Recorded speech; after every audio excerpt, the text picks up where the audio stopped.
Hello and welcome to Video Games to the Max. It is here. It exists. It is not gone. I do know that Mark and Jens did a really good Video Games to the Medium while I was, not able to do this for various reasons. Uh, so they did not shame me into doing this. We had already actually set it up to where we were going to, and then Mark was like, "Hey, me and Jens did a show," and I was like, "All right," and it wound up pretty good. So, uh, thankfully, some other things have happened since then, so it won't be a lot of the same. There will be some things that'll be the same. That obviously, if you heard that, you'll get Mark's probably similar thoughts, but mine will be somewhat different from Jen's. But there's some stuff that we're not covering that'll be only on that show, so you can make sure you listen to both, And if you like Jen's, let us know, and we can for sure Yep. have him on as the third person. Yep. Yeah. We may do another show this weekend just to talk about Days Gone or other stuff we're playing, but we'll see. Yeah, so certainly Days Gone is a big one that came out last week. You just got it in the mail earlier today, so I know Yeah. you probably haven't put a lot of time into it yet. Yeah, I put in like an hour, hour and a half, because it wouldn't update or install for some like weird reason. That is really weird. Uh, Uh, yeah, seems fine. I mean, it's it reminds me a little of like Mad Max, that game from a few years ago. yeah, Like in terms of like your car, or in this case your bike, is like the central focus of upgrading, you know, the parts on it and stuff like that. yeah. That's what I've heard and read is that the bike is an important focus. You have to. It does run out of gas. It can get beat up, and you get kind of left in no man's land for the freakers to come get you. Yeah, I mean the Uh, story seems like biker version of Sons of Anarchy or something, like zombies. yeah, it looks like they whoever who, the folks involved in making this certainly watched a lot of Sons of Anarchy. It's in there. Uh, he's I've heard he gets a bit unlikable, so that'll be something interesting to see what you think about that when you get to it. Yeah, the stealth seems fine. Yeah, I literally just got another bike. Like your first bike gets wrecked. So like this, you go to a camp and they set you up with like this stupid starter bike. But yeah, Well, hopefully you end up liking it more. I've heard the story is really good, but then there's other aspects of the gameplay that are what got kind of ragged on. yeah. See I mean, what not you surprising. think about it. I mean, it seems like different from like The Last of Us, because like that was a pretty constricted game. Like it was very narrative focused, and you just basically go through buildings or like environments, and like then you smash cuts to like the next season, and it's like, wait, what? Well, that's more like Uncharted, right? Where they kind of just want you to get through Yeah, what they're trying to tell you. it's like a very like you know they're crafting a story and they're making you go through it. Like there's no real exploration or anything. I mean, hopefully you end up liking it a bit more than some people seem to have. I mean, it's not. It's sixes and sevens aren't inherently bad, as much as other people would like to tell you. It just means it's not necessarily something that's going to stick with you a long time. Well, But I mean, yeah, like those types of games have really fallen by the wayside, like especially this console generation. I mean, for this year so far, you've had some standouts like Sekiro and Devil May RE, Cry, but RE2. RE2. A lot of the big games though have kind of gotten mixed Yeah. thoughts. So that's an interesting sort of theme that's been going through this year so far. Yep. We both did watch Avengers Endgame. We'll talk about that at the end. So don't worry about like we're gonna hit you with spoilers right now or anything. But if you want to hear our thoughts on it, we'll have those later when we get to the entertainment part. Just to be honest, Stephanie is the one doing Mortal Kombat 11, so she doesn't like doing podcasts. It's weird because she does streaming, but she doesn't like doing podcasts. So you won't unless Uh, Jens plays it or something. no, he doesn't like fighting games at all. Yeah, See, you probably I'm the won't. opposite. I don't like to stream, but I like podcasting. Yeah, so I kind of felt like it was unnecessary for me to. She got a streamer to one of her fans to get her that. I felt it kind of necessary to buy that while she's reviewing it already. So, um, she has a Devil May Cry review that'll probably be up at, by the time you're listening to this. Uh, and she's also the one playing Sekiro, so that'll be. Won't She's, get ta- thoughts on that either. she's taking over my spot. Well, you're probably happy that you're not having to play Sekiro. I don't know. So, I actually kind of am curious about it. Like, I'd be happier playing that than Devil May Cry, probably. yeah, at least it's not Dark Souls. Well, it seems a So, little more quicker, or at least not as grognard as Dark Souls.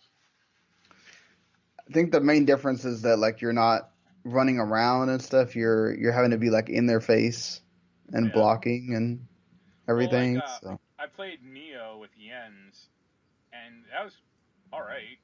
Like, it was better. I thought it was better than Dark Souls. We didn't play that much of it, but yeah, it was okay. yeah, I think Stephanie ended up liking it more than you did, but I mean, I've heard a lot of people like that game. So, Yeah. you know, it's a very it's a cooler take on Dark Souls or a different take Right. than what you normally get. We'll talk about the other games we've been playing in a little bit. Um, First of all, since it's the beginning of the month, you know that those free games are hitting soon or have hit by the time you're listening to this because it's May 1st when this is hitting your ears or your if you're watching on YouTube, appreciate it. Uh yeah, so I don't know. This is a mixed bag for games for gold. You got the Marooners, which is like a party game, has like 25 different games and stuff that's in it, and you can play with 6 friends, online or co-op. Golf Club 2019, which does have the PGA Tour on it. So if you're a golf person, I guess take a shot at it. Too bad we don't have Jens on here to wax poetic about Earth Defense Force, Well, Insect Armageddon. he was arguing with me earlier tonight about how like he didn't like Iron Rain, but it's like you finished it. Like you obviously liked it enough to finish it. Like Right. I'm reviewing the damn thing and I'm gonna finish it. Like I don't care. It's like the game has I think like 52 or 56 missions. It's like okay, it's not gonna change. I'm on mission it's 24 or 25 right now. It's not like the rest of the game's gonna be great. it's not sparking your fancy at all. You don't want like No, just killing it, bugs. it was fine playing with him, but just playing alone, no thank you.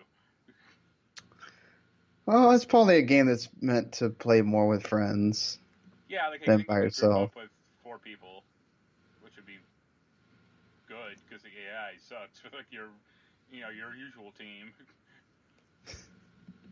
Well, hopefully you can play more with him before you gotta review the thing. Yeah. Plus, you got Comic Jumper, which I've always sort of been interested in playing, and it's supposed to be It pretty good. no, it's a great concept and a great look and good attitude. But playing it is terrible. Really? It's Why? it's just repetitious. It's really hard. Like you get your ass kicked like regularly in that game. Uh, yeah, it's just not like I like Explosion Man and Miss Explosion Man, but aside from those two games, like none of their games have been good to play. Like, I'm thinking of So it's that, a and beat 'em up that's really hard. yeah, well, it's like I think it can also like directionally control like shoot, eight-way direction or whatever. Uh, Okay. but it's like that and that one Loco Cycle. It's like those are not good games to play at all. Yeah, Loco Cycle was not very good at all. I'll give you And that it's like one. this has a great concept, and I like the FMV. Just make one of those games. I think they Well, did. I think they did Gunstringer. But that was like Kinect based, so it sucked also. yeah, that's what sucked about that game is Connect. I mean, it was good for a Connect game, but not being taken off that kind of Yeah, ruined it they for. ported it to like Windows 10, and it made it like a real brain dead shooter then. Yeah, sometimes it's you take that aspect out of it, then you realize it's not very fun without the gimmick. Yeah, you're using your mouse to shoot, and it's like this is real easy. Game Pass also got their announcements for the month. I think they usually release more than just these games, but these are like the headliners, I guess you could say. So pretty quickly, Wolfenstein 2: The New Colossus is going to come along with Wargroove, which both those games are pretty great. Wargroove actually released this year, so if you like RTSs, that's a really good RTS to play, made by some of the people that made Advance Wars. Um, so there's that. For the King, Surviving Mars, and Tacoma and Black Desert come out. Tacoma's worth checking out for sure. I actually like the Surge coming out a little later. I heard you. I remember you talking about it that you liked it. Yeah, Jens hates it. So what is that game again? For people don't. It's sci-fi Dark Souls kind of like you're in like a Ah, mountain. okay. Plus you got Lego Batman 3 as well, which Lego Ooh, Batman games are pretty good. another one of those without online cooperative multiplayer. Yeah, yeah, exactly. Which is weird. Like I get it's a kids game. Maybe that's part of the issue, but still, you could let that one fly a little bit You there. could have the option. Let's just say that. Yeah, Like you could that was lock one of it to where kids can't get into that really easy if that's the problem. that was one of the things that made Minecraft popular. I remember like stories like absentee dads would like be playing like on the kids' Minecraft server, or like if the dad is like on vacation or out for work, they could still like have fun playing together. Yeah, I mean that's the thing is like you don't know who you're getting together to play that game, or you could wind up having loads of fans that you never know you'll have until it's because you have that online available, and you take that away. You're limiting Yeah, the possibilities there. Well, that's how Warner Bros. Wants to do it, so go them on that one. yep. So Kingdom Hearts 3 got its first, technically the free DLC, and also a sort of announcement of the paid DLC. We've kind of known for a while. Nomura announced that there was going to be paid DLC, but they didn't say what it was going to be about. Critical Mode came out for free, so the people that have been waiting for that, because Proud Mode was honestly too easy. So if you wanted a lot of difficulty in your Kingdom Hearts 3, you have that now. And the paid DLC is called Kingdom Hearts Remind. Well, don't ever change, Nomura. You always gotta have weird ass names for your At least it's not stuff. some like fake Latin name or something like Dissidia. Yeah, or like some number and something else. Yeah, it's in a It's- fraction. yeah, some at first it was like re colon mind, then they changed it to it's like just re with the mind all capitalized, which okay. That sounds It better. Yeah. It's supposed to have a limit episode with a boss, a secret episode with a boss, and it's also going to have an option for the English VA if you're playing the Japanese version of the game. No word yet on if it's vice versa. There's also a new Keyblade and a new form for Sora that will come free with that if you buy it. Well, at least they're not releasing like a game we'll talk about later where they could easily just release it as DLC for a lot cheaper. They're doing it's not just final mix and here we go, pay something and you got to buy the whole thing again. It's just DLC. You like this? Are you interested in playing this at all? It depends on what the stories are or what the boss is. I mean, maybe. I think I'm kind of done with Kingdom Hearts, but sure. I'm always up for doing more Kingdom Hearts, You'll let obviously, Sephiroth but be the secret boss. that would be appropriate since he's been in most of the other games. Uh, we'll see how that goes. I could see him being like the secret boss or something. I just want to see what the actual story is going to be about, like you said.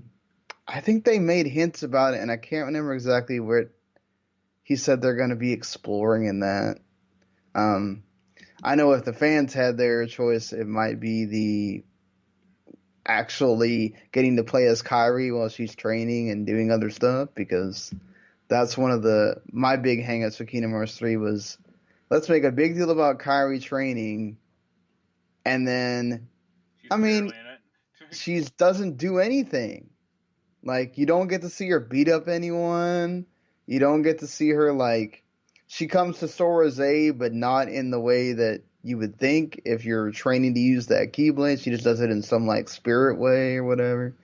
And like she once again becomes just the reason for Sora to like go march out there and do stuff. And it's like, yeah, you could have done way more with this. Thanks. I mean, You know. Square always has kind of a problem with female protagonists.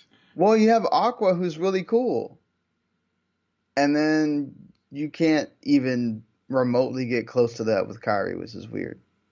Yeah. So I don't know. I could go on with that for a while. I'm not going to. Speaking of though, Kingdom Hearts is still the number one selling game of the year. Right underneath that is actually the Division 2, and that's also the number one selling game of March. That's not a total surprise considering it's a, always online. It's, you Yeah, have to. I got to the end game of that, so it's a little more interesting now, I guess. Is it better uh, since? it's okay. I guess cares more like more. It's all about like gear score now. Like, finding an assault rifle that has more 5 more points than the one I already have, and it's like, well, maybe that will break me into the new tier. I know they did some updates for it. I don't know if it fixed any of the stuff that you were wanting them to change. Not really. I mean, it's Yeah, still. Mark. I think it got better. Like I reviewed it pretty negatively. I think I gave like a 6 out of 10. Like I had Yeah, more fun with it later on because I was getting like gear that I liked. Like I played through a lot of the early parts in that game with an assault rifle that was like way too low for my character. Like I was level 12 and I had a level 6 assault rifle, and the game was like upgrade your weapons, and I was like, I would, but you didn't give me any, and I can't buy them. there was no other gun that you really liked. Well, there are classes like there's. I had a rifle as like a backup, but Oops, sorry. I Gotta didn't want to love. use.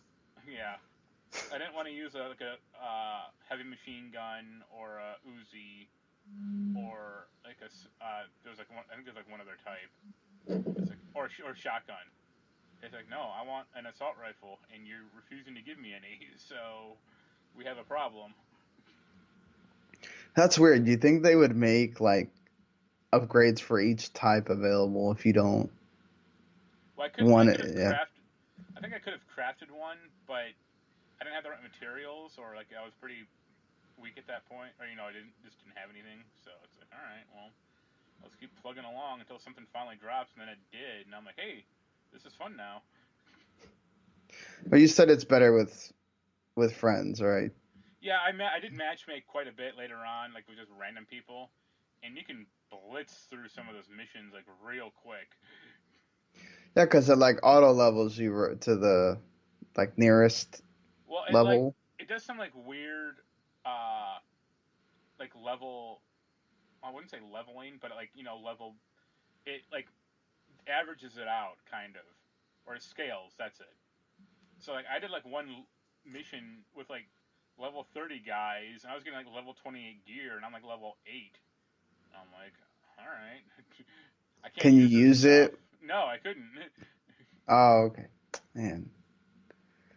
So it like doesn't. So you're just getting through the story, but it's not really helping your actual solo character later. No. Well, it was because I still got experience points for it and gear. Like the gear that dropped wasn't my level, but the gear that I got from the mission was. Ah, okay. Well, Yeah. that helps at least. Yeah. Well, going on through the rest of the list, you got Anthem, which Mark did not like, No, and a no lot of one people did liked. not like. And they've had to delay a lot of their Act One content. They did release some of it, but it still just there's a lot about Anthem that's messed up, and they need to fix it. Resident Evil 2 is right beneath that, which Mark loved, I love. It's probably the best game still Yeah. from this year. Red Dead Redemption 2, Jump Force, Super Smash Bros. Ultimate, Sekiro, Shadows Die Twice, and Call of Duty Black Ops 4, I am. and New Super Mario Bros. U. I'm a little surprised by Jump Force just because it's terrible. Man, those anime fans will buy stuff. Yeah.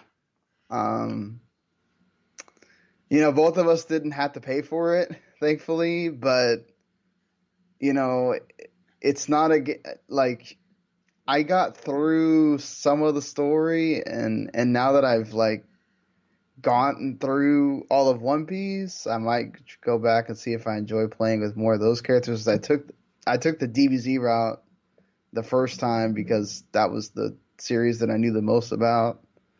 I don't It's know that not it'll like change the much, but teams all change. Like, they all yeah, have like kit characters from different, rosters or whatever. right. Uh, I just think it's a bad fighting game. Yeah, it's not. I mean, like it's fine, right? It's not It too reminds me of like the early Naruto Xbox 360 games, like the 3D like it's ones. not hard to understand, right? But like at some point, there's like a difficulty spike that just gets ridiculous, and it's like, all right, I am done now. It's But just the same. you got that game on PS4, right? Xbox One. Okay. Did you get the Ultimate Edition or just the regular? I think I got the Ultimate Edition, but obviously it didn't come with the like figure and all that stuff. Yeah, yeah. Yeah. That's the one thing I will give them credit on. I got the PC Ultimate Edition. It's like good. Thank you. Yeah, I mean the outfits and stuff that come with it are kind of lame, I but don't know. yeah, You get that one Frieza chair, which is pretty funny.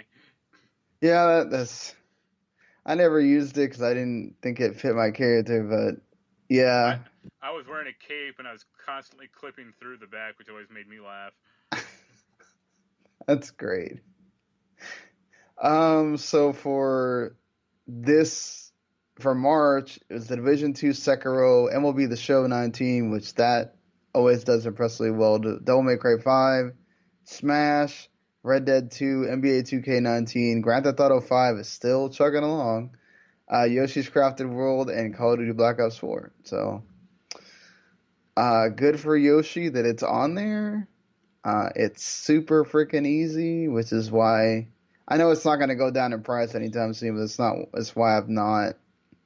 I've thought about it for Anaya sometimes, and I'm just kind of like, I think maybe even she will kind of tire of it too. So it's like I'm not rushing out to buy that.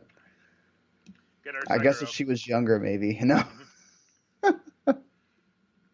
I'm still waiting for Animal Crossing. I think to hopefully get her to.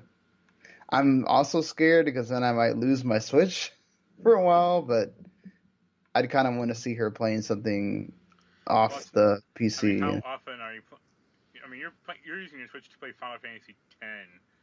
That's not I'm exactly using good. my Switch is also all the games I'm playing right now and reviewing, so I would need it.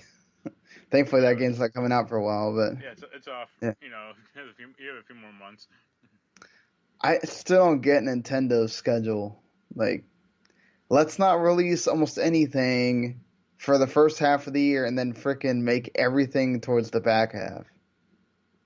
They still have not figured. I mean, they did it great the first year. Then after that, they kind of got back into their lull of. Last year was really bad. Of oh, Pokemon and Smash are at the end. Like, let's wait for the rest of it. Yeah. Um, I mean, playing indies and stuff on Switch is great, but still. Which I'll talk about those a little later. But Square also made news aside from releasing the two Final Fantasy or three Final Fantasy games in that span of 10, 10-2, and 12 that just came out yesterday, which I'm not rushing to buy because Mark already did a review last year, so I will just buy that whenever I feel like it, I guess. If it ever goes on sale for under 20. No, I'll probably do it at like 30 or something, but it'll probably take forever for Nintendo to put that on sale with the way they do their sales. Yeah. They'll do like a $3 sale and go, "Oh, that's a sale. Well, I think it's on Everybody go sale. rush out and buy it." It's on sale on Amazon right now for like 41 or something. That's not bad. I actually wouldn't mind having it physical because I'm getting to that point. I've already had to erase for Final Fantasy 10 too because it's like 27 gigs. I had to erase stuff off my.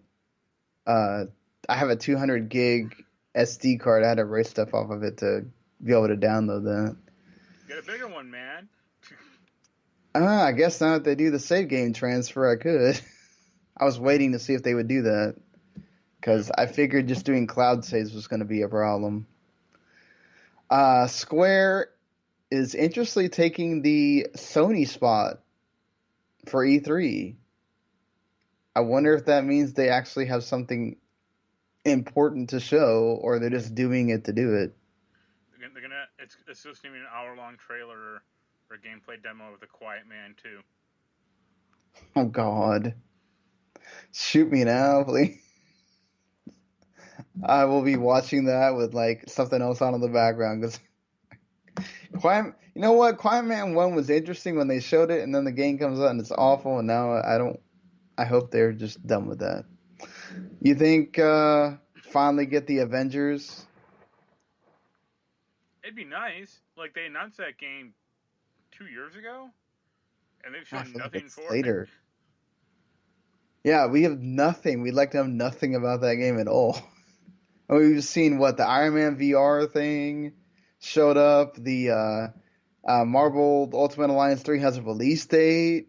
I mean, all these other games have come out or are going to come out, and we got nothing from this huge.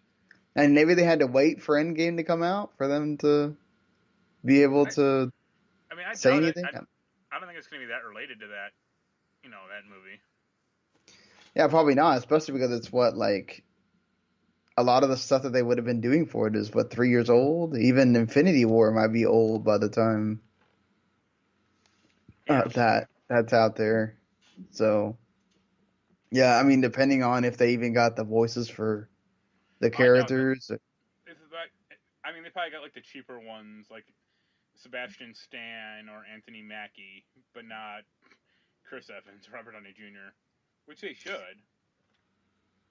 Yeah, I mean, I don't know if Disney wants to invest that much when it's an unknown. Like we don't know what Square is going to wind up doing with it, along with Crystal Dynamics. So Yeah. until they prove it, I don't think they can, do all that. Well, we'll see. We'll see. You think any Final Fantasy 7? No, it's they're so screwed on that project. It's fun. It's hilarious. I mean, they could just do like a little bit more It, from the trailer yeah, they showed, I yeah. guess. They'll just like re-show that trailer again. Like, oh, it Get has everybody hyped and 10,000 more polygons and Barrett's gun. It's like, all right. 5 more years, people. Just give us 5 more years. That's what For everybody's episode waiting one. on. Yeah. Well, I hope that I think they said something about. Well, they haven't officially. I think there was rumors that they were not going to do the episodic thing anymore. But I don't know. There's I mean, that changes all the time with them. the problem with that game is it has a ton of locations, like much more than Yeah. most RPGs now, and like the story goes all over the place. I mean, they could. I think they should just streamline the story a little, make fans angry. But I mean that story's dumb. Well, yeah, it's very out there, very convoluted. It goes a lot of places, like you said. I mean, if they include everything, it's going to be like Final Fantasy 15, where either they're going to wind up having to just release it and then patch crap in, or they take the whole whatever 5-10 years to make it because there's Yeah, just so much like stuff in there. by the time the PS5 and the Xbox 420 or whatever it's gonna be called gets released, you know, that'll be the first episode of it. I don't think people will be complaining too much about it, but I think Midgar is perfect for if they were going to do episodic. Midgar is perfect for that. Well, I Cause mean, that's kind of where the first disc ends. Like they go outside a little, but it's not. It's pretty incidental. I remember. yeah, it's very linear, but at least you get that like it has a lot of the like big moments that I think people remember from that early part of the game. Also, I think like if you just did Midgar, like you could actually make it like an actual explorable city, because in Final Fantasy VII, like it's pretty linear. Like you go through, Yeah, you know, section 6 and 7, and like that's about it. yeah, you could flesh out like more of those cities to Or let you could them. you could like reuse content. Like you could like, I mean, Cloud is a bounty hunter, or you know, not a bounty hunter, like but a soldier for hire. You could have him like hunt bounties, or you know, go do something like that. Yeah, like go. Here's these soldiers are doing something over here. Whatever, go kill them. Yeah, like You know. go stop some Shinra plot in Section 4, which is you can do whatever you want. Or go blow up more Mako reactors or Yeah. whatever. It's possible. We'll see. I feel like it has to be Avengers or something big if they're going to take that like primetime slot. It's gonna be an HD remake of Parasite Eve, and if it's that, I can pre-order day one. I mean, yeah, unless I could see obviously the Kingdom Hearts 3 DLC will get shown there, but aside from that, I feel like they got to have something else. So let's see if we get any leaks, I guess, before that time comes. Man, it's crazy to think we're almost a month away from that. They're gonna announce Final Fantasy VIII finally for next gen consoles. Could you imagine that? Like, oh, we're doing Final Fantasy 7 and 8 remake at the same time. No, I don't mean remake. I don't mean they're just gonna port them over. Well, they can't really port it over. I mean, even if they take the PC version, they'd have to redo it, right? Like, Well, I guess the rumor or what, I guess the semi story is like that they lost the source code for right, Final right. Fantasy VIII, but it's like that's I don't think it'd be that hard to just port over, like necessarily. Like, it wouldn't look great, but they could still do it. Yeah, they could do it, but I think people would be kind of a. I mean, I guess you're still getting what 7 and 9 in their original forms, so Yeah. you can't I mean, really if be too anything, upset about it. I think the PC version of Final Fantasy VIII was a superior one. It Like, it had looks some, good. It it had looks some good still. well, it had some like janky controller, stuff at the time, like all PC games back in like the early or the late '90s. Yeah, you have But to do some configurations on the controller in order to but get it to that's work well. probably about it. Yeah, aside from that, they got it to look pretty good for what you could do with Yeah. a up-res PS1 game, but yeah, Square's got some time to think about what they want to show on there. Another Tomb Speaking Raider of, game. yeah, well, they No, did the that's last DLC. I can't yeah. imagine they got I much thought more with Tomb Raider. I think that game that bombed pretty hard for good And Just reason. Cause 4 is getting DLC, which Great. that surprised me. Yeah. I mean, Just Cause 3 got decent DLC, but I don't know anyone who like Just Cause 4 or like played it, except for me, because I mean I had to. Yeah, they're gonna have to certainly come out with some it's like surprises or whatever. I could see them doing like 13 coming to the current, generation systems, and well, it's already on Xbox One with the backwards compatible, but I can Yeah. see them like remastering those, and uh, I don't know what else. The games no one wants. Here you go. And Nintendo maybe announces Square would have been first, so I don't think Nintendo would let them announce like Super Nintendo games coming to the Switch first, but we'll see. I don't know how that's gonna work. Like if they say Final Fantasy 1 through 6 is gonna show up or something. Yeah. So here's the part which I know doesn't interest everyone, and or they're either tired of hearing about this stuff, but I think it's important to talk about because it's a thing that's sort of plaguing the games industry at this point, and I get it that some of these stories are not things that are totally inherent to this industry, um, but it still sucks to really have to see, and hopefully it's something, especially with these studios that make these big games, like all three of these studios, Riot Games, NetherRealm, and Epic. Having these terrible stories happen at these studios is not great. Riot, of course, has been in the news for a while with their very bad workplace, having sexist,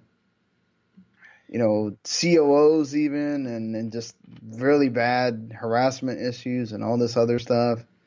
Yeah. They are trying to block two employees, female employees, from filing lawsuits or a bigger sort of gender discrimination lawsuit in public court. So they're forcing them into arbitration, and this is causing Riot workers to want to walk out and kind of protest on May 6th.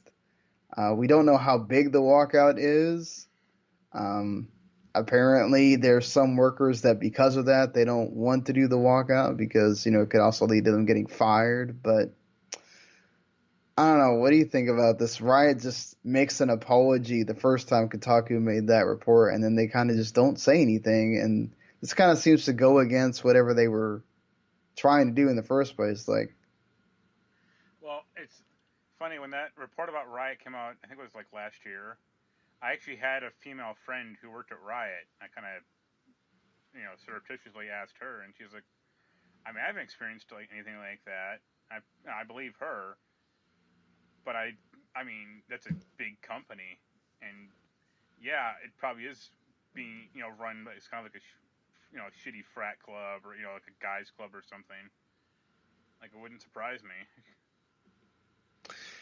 yeah, this doesn't bode well for them. I think it's just Riot's just not being like very transparent with this because it's like again you're bringing in people to try to make this a better place. I get it that you're also trying to save yourself more humiliation and more money by forcing this into a private sort of arbitration. But I don't know. I think this doesn't make you look good to the people when you're saying, "Oh, I'm sorry, we're gonna do better," and then you pull this move and sort of makes all those other things that you did kind of void. I don't know, but yeah, just this is not a good look for Riot and stuff that's continually bad for them at this point. Yeah. Netherrealm doesn't. It has kind of egg on their face as well, especially with contractors who had to go through a long periods of crunch for Mortal Kombat 9, 10, and the Injustice games. There was a situation with like bathrooms. There was situations with like they tried to get off to go to a wedding, and they you know, weren't treated very well for it. I mean, Well, I yeah, mean, just those games are in a pretty set schedule, like yearly schedule, like, well, somewhat bi-yearly, but I mean, Injustice 2 came out last year, May 11th, and I think MK10 was like, 2 years ago, May, or April, actually. So, I mean, yeah, it's kind of a problem. yeah, I think But no, I mean, basically well, no, those games aren't a yearly, bi-yearly schedule. Like, they come out every 2 years. So, like, right. Mortal Kombat, or Injustice 2 was 2 years ago, and Mortal Kombat X was 2 years before that. But I mean, it's not like a Madden. Like, they don't reinvent the fucking game of football every 2 years. Like, it's always the same. And like, Yeah, they're literally doing that with these games. I just don't. I agree. I get it that they're on a schedule, and I get it that NetherRealm feels like they have to be on a schedule. Plus, you got the mobile games, that WWE mobile game and other things that they I think make. they probably just farm that crap out. Yeah, but I mean, they apparently rely a lot on contractors who are, working from 9 to 10 in the morning, and they leave at 2 or 3 the next morning. Yeah. Working like 9 months on, 3 months off at like minimum wage, and they've been doing it for 4 years, and they're in serious credit card debt because if they don't get overtime, they literally cannot pay their rent, which is really bad. Yeah. I get it. There's a lot of like minimum wage jobs that's the case too. I worked at one for 5 years. It sucked. We didn't get overtime, and sometimes I couldn't pay bills. I had to go ask around for money. And this is really bad when you're working 90 to 100-hour work weeks constantly. Yeah. It's not a good look for a big studio like that at all. Especially if it was an independent studio, it'd be a little more understandable. But this is owned by Warner Brothers. Like, they have the money. Yeah, it's just look. Crunch is just a thing in the industry that everybody, not everybody. There's a lot of people that still do it, and I get it why the AAA games need to. We're about to talk about Epic doing it for their huge game. Yeah, it's just the thing is too. It's not just this. It's like there's a harassment that went on for the women. Like women had issues. Like some women had issues like they were harassed to use the bathroom. A lot of the women never even had full-time jobs. They were all the contractors, and the men got the full-time jobs. And it's just, yeah, it just doesn't. It's not a good look for them at this point, especially when you had a big game come out right now. I get it. This is like a very inside sort of baseball thing. The casual market that all went and bought Mortal Kombat 11 probably don't know about this at all. But I think it's good that somebody went to PC Gamer and spoke out. Like, you need more of these stories coming out there. Yeah. Epic also is in the news for something like this, and also for another thing that seems like a bunch of BS. But yeah, Epic, they have this huge game called Fortnite that is constantly needing to be updated. I think they have like a weekly update schedule of like every Thursday. There's like a patch that goes out. and there's someone that says that they work an average of 70 hours a week. Now, I think the US average is like 47, and my sister, who is a doctor, works around 60, and my dad is a doctor, works around 60, so it's not necessarily like totally out of the realm that people do this. But then there you got like 50 or 100 other people working those hours, or even pulling 100-hour work weeks. That's kind of crazy when you're Epic and you make all this money.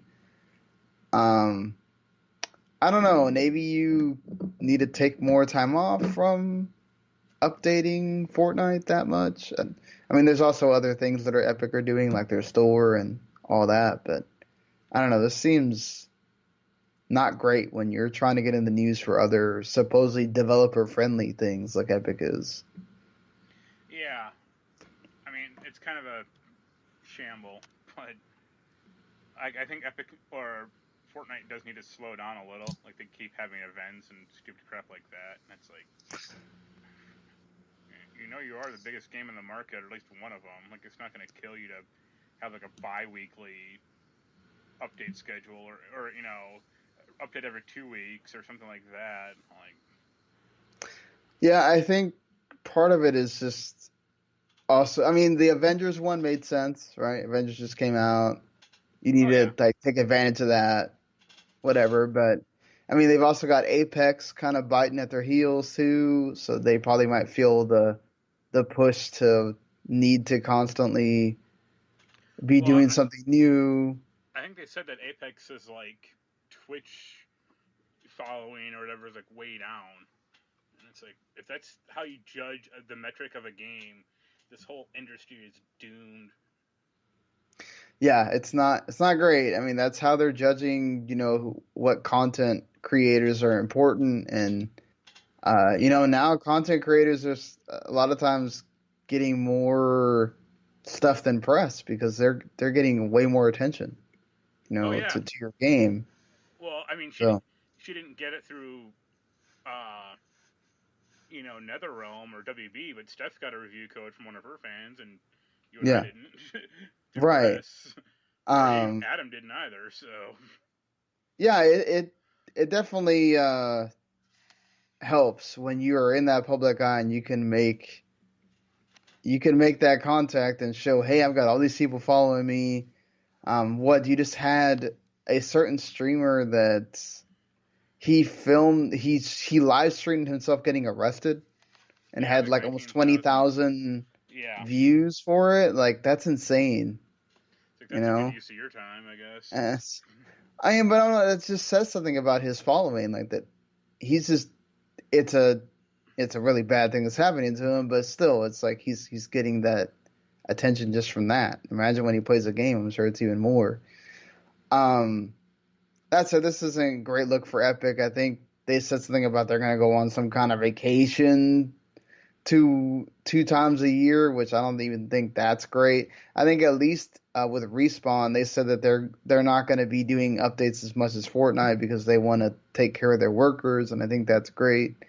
You should see more stuff like this hopefully happen in the future, but I think what's worse for Epic is this like constant play along with the going against Steam, and just having Tim Sweeney answer fans with weird ass comments like this. Well, I saw the thing that he was like, "We'll stop store exclusives if Valve pays more," and I was like, that is such a load. No, you're gonna get Valve to pay more, and then you're gonna keep doing the exclusives just to rub in their face. Yeah. That just sounds like a bunch of BS. Like, could he do it? Yeah, maybe. But let's be honest, he's a businessman, and business comes first. And he's just trying to do anything to make themselves look like the good guy in this situation. And I don't know that it really makes them look any better. You know what I'm saying? I mean, all this store exclusive stuff makes Epic just seem like really creepy or like scuzzy. I mean, we've had exclusives on consoles for how long, though? I Yeah, but mean, those are. I mean, the PC is an open platform. Like, it's not like, if you go. I mean, for the most part, like, there is like that PC Mac division, but that doesn't matter anymore. you don't have a. I don't think you even have games come out for Mac that don't come out for PC Yeah, anymore. exactly. So Uh, so yeah, it's fine when like a game came out and it was on Val or it was on Steam, but it was also on GOG and it was also on whatever the hell else was out there. itch.io, Yeah, itch.io or whatever that is. yeah. Um, yeah, I get what Epic's doing. They're trying to draw attention to themselves, Well, and that's I fine. I also saw the story that like I think like World War Z sold like 1 million copies on Epic's Store, platform, yeah. and like I think like the Division 2 and like one or two other games like did like super well, and Metro it's did like really well. yeah, but it's like yeah, there's 20 games in that fucking thing. Like, what do you expect? Of course it's gonna do well. It's the only game on the platform. Yeah, and I'm sure it's getting like a lot of the homepage press as well because it's not like you have curation or you have any kind of almost anything that Steam has they don't have right now. So Yeah, I mean Steam has thousands of games on it. This thing has maybe 100 or 50. It's like yeah, no shit. Like your game does well. There's no Left 4 Dead on that thing, so of course World War Z is like the best zombie shooter in that thing right now. like I know you said before like you don't want to have a bunch of launchers open, but and I get it that there's some sort of like privacy issues at times and other like they don't have reviews that you can look at and see if the game's actually good or anything like that like Steam does right now, but I don't think this is completely bad. I mean, it's good to have competition. Um, at least it's not like locked to a console like Sony or Microsoft would be doing or Nintendo. You can still play it on your PC. You just have to have another thing open.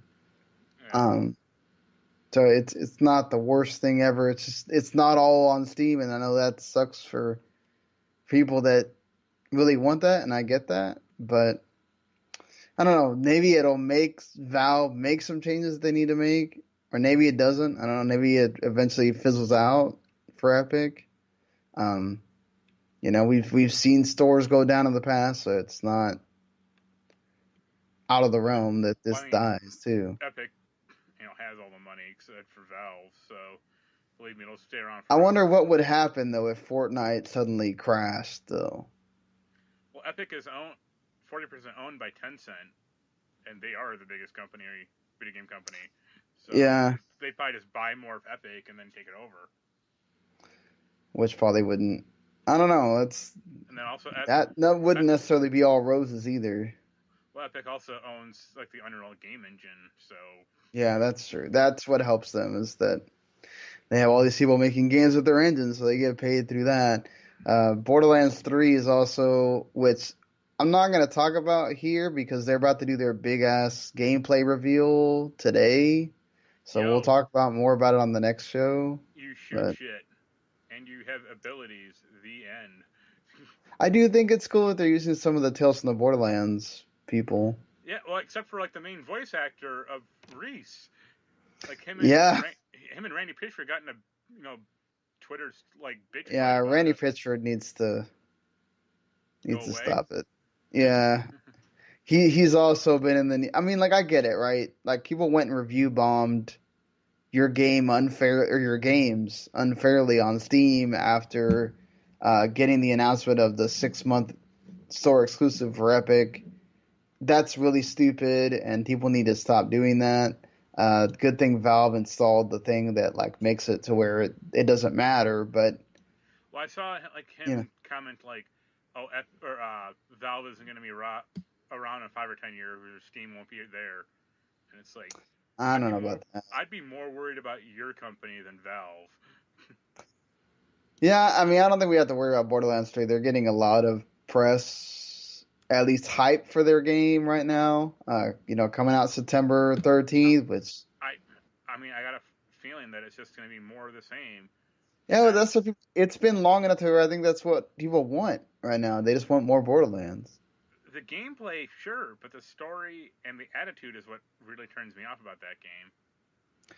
Oh, I get it, but I think the fans are gonna want more of what they love about the game, you know? And I guess we'll see if the wallet speaks on that Yeah. or not. But I think they'll be fine in that regard. But yeah, they're doing a big game for reveal. I think even Kind of Funny's doing the pre and post show and all that stuff. So we'll talk about that next time. But there's new characters, and apparently everybody gets their own loot drops now, which wasn't the case before. I thought it was. No, I think like before it was like a rush to there was the loot, go get it. Now it's like everybody's gonna get their own kind of thing. You don't have to worry about that. All right. I thought. I So mean, I know there was like an issue of like you could trade in the old game, or yeah, at you least can. one of them. But I thought it was always kind of personal in some respects. It might have been, but they made a big deal about that everybody was gonna get their own drops this time. So Yeah. I don't know exactly what the change is per se, but we'll Yeah. see I mean, more, I guess. I might be remembering wrong. Like I haven't played Borderlands game in a while. I mean, I played the VR version and it's good, but I played it myself, so I couldn't. Yeah. I mean, I think I played like Borderlands 2 once with some people, and that was about it. Yeah, that game's fun with people. It's yeah, like you said, if the attitude and the story doesn't work for you, the Yeah. the shooting mechanic might get old after a while. Uh, Sony sold a lot more PS4s, which is good for them. They're up to like 96.8 million at this point. But the most important part is that you heard Mark and Jens talk about this. The PS5 got its first details announced, and the one big thing we don't know is the price. And according to Mark Cerny sort of being coy about it, kind of feel like he's talking about at least 500. Yeah. Well, I think 500 is the absolute limit. I don't think they could do 600. I don't think you could do 600 either, and I think Microsoft knows they can't do 600 whatever, the Xbox whatever that's going to be either. Um, I mean, that's what the Xbox One X was priced at. Yeah. I That didn't think, sell well. well, it's sold fine. I mean, I think it's also a mid-generation console, but it's like, I think they know they can get away with it and people will buy it. I think people are sort of used to that $500 mark for things. It's Yeah. okay. It's not like what I it mean, used to be where, you well, like know, you also have to think that like I mean, stuff like cell phones are getting crazy expensive. oh I think God, like yeah. they might kind of I think they might try that, but I don't think it would work. No, yeah, I think once you hit past $500, I think people are going to start complaining. And I think you would have people going, yeah, unless you give me some kind of way where I can pay for this, monthly or whatever, I might have to bow out for a while, Yeah. you know. I mean, obviously you can pre-order and you can pay off. You don't have to pay off your pre-order immediately. And even Amazon, you don't have to. They don't have to charge you till the thing comes out, so you can just save up all your money that way. But yeah, I think it's interesting that they didn't just come out with the price. Do you think that they'll do some kind of? I know Sony's not going to be at E3, but you think they'll do some kind of before E3 or after E3 thing where they do announce the price? Or No, I actually think this thing's probably gonna be pretty off limits for a while. Like they might try to wait till see what Microsoft does, and then just react yeah, to that.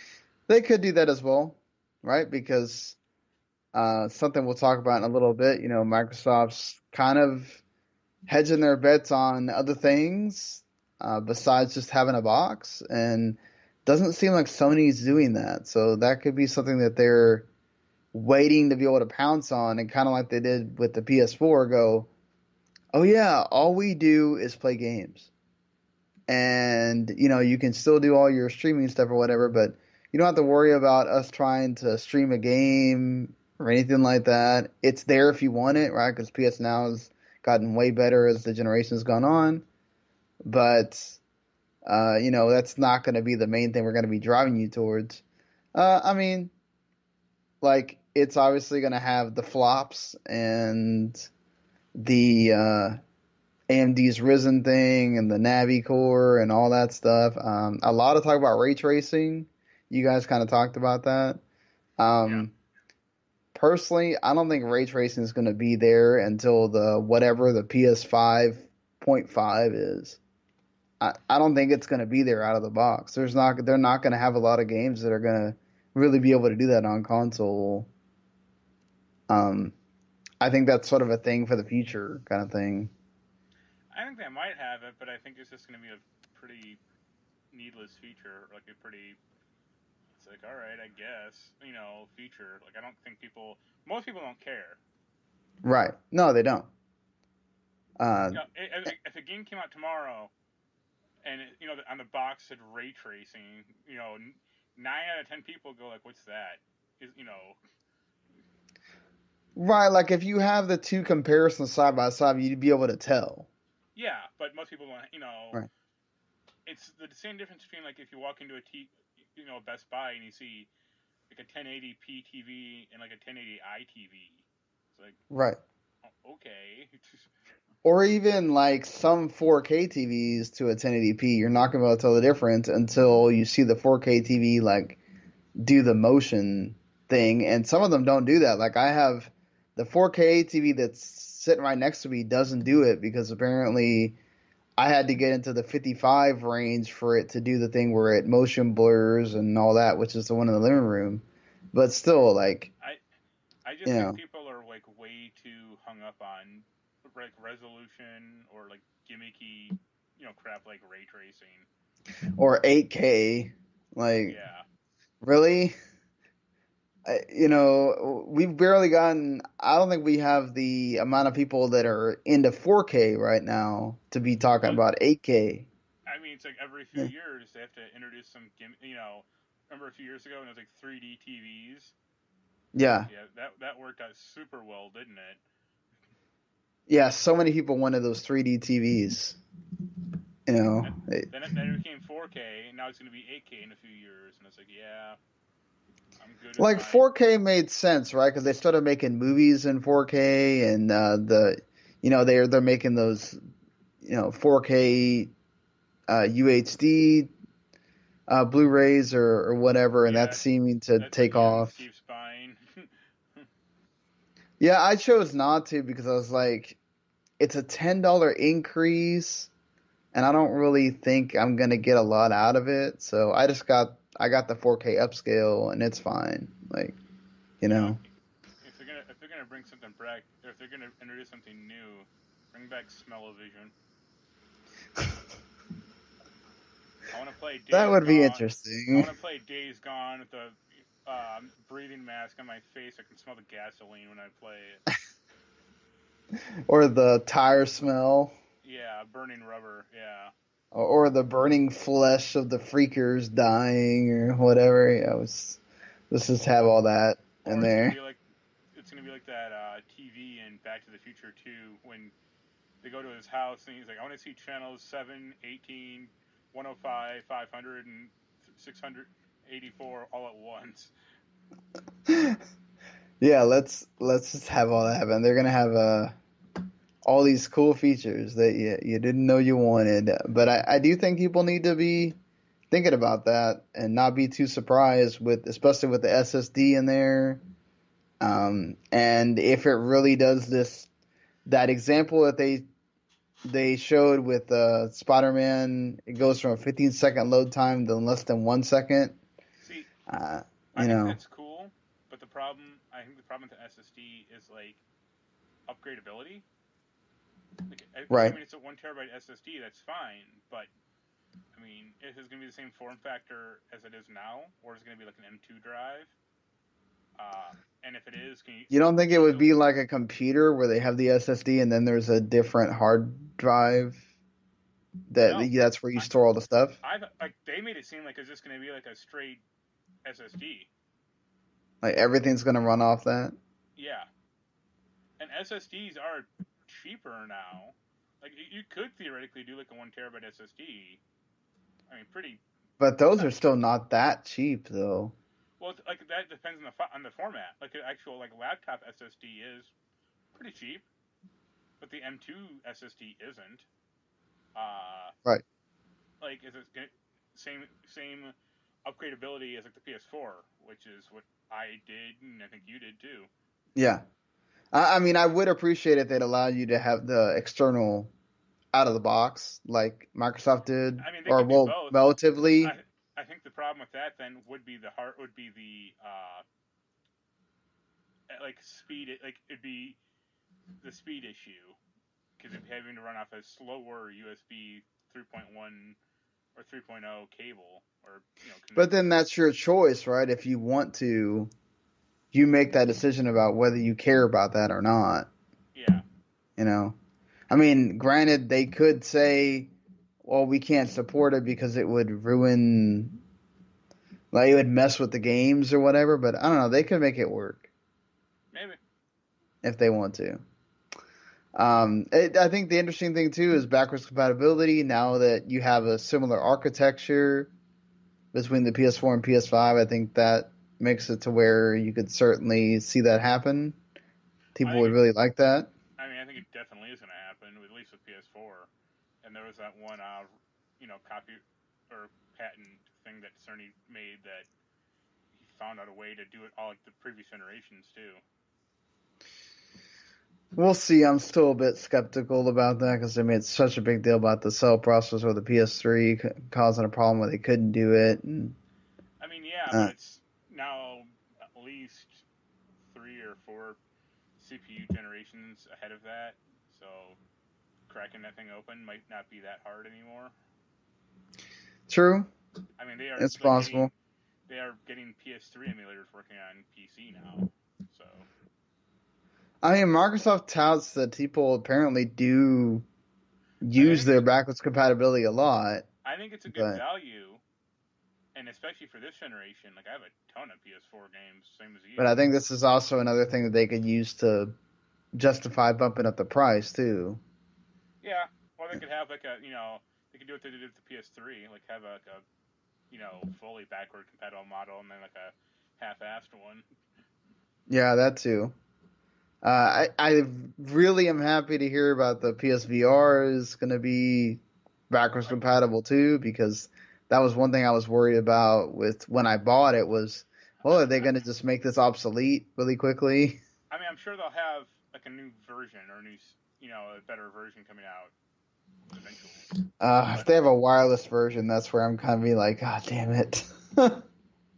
Maybe might have to pull the figure on that because God, all the wires that you have to hook up to it are annoying to have to I don't know. I don't find have it all that connected. I don't find it that cumbersome. I just kind of shoved all the breakout box shit in the corner. I was like, all right, I just got the one cable leading to the PS headset, and that's all I need. Well, I'd have to connect another power strip just to have that thing connected. Well, So I that's just the have one thing I yeah. have a big power strip, so it has like 20 plugs on it, so I'm cool. I might think about looking at that because I have the Switch, the Xbox One, and then the PS4 all connected to the same strip. So, Yeah, I'll send you the link you to the know. thing I have. But I mean, it's good for people that like might have got that in that same sale that we got, and maybe they're just waiting for that good, another great game to come out for it. But maybe that's once the PS5's out there. It's good Well, that that's there for them. you have a new computer. You should start looking into connecting that to your PC. I'll see how that goes. I don't like fidgeting with too much stuff. I Um, mean, it's you plug in one thing. oh, okay. But do I have to buy it separately or just? No, you just plug in the USB. the HDMI output from the PSVR into your headset or into your laptop and the USB cable. Oh, okay. It's not too big a deal then. And then I have to do that thing where I trick Steam into thinking it's. Yeah. Yeah, I'm still waiting to see if the Move controllers ever go down in some kind of price to get Beat Saber, and then maybe I think about it.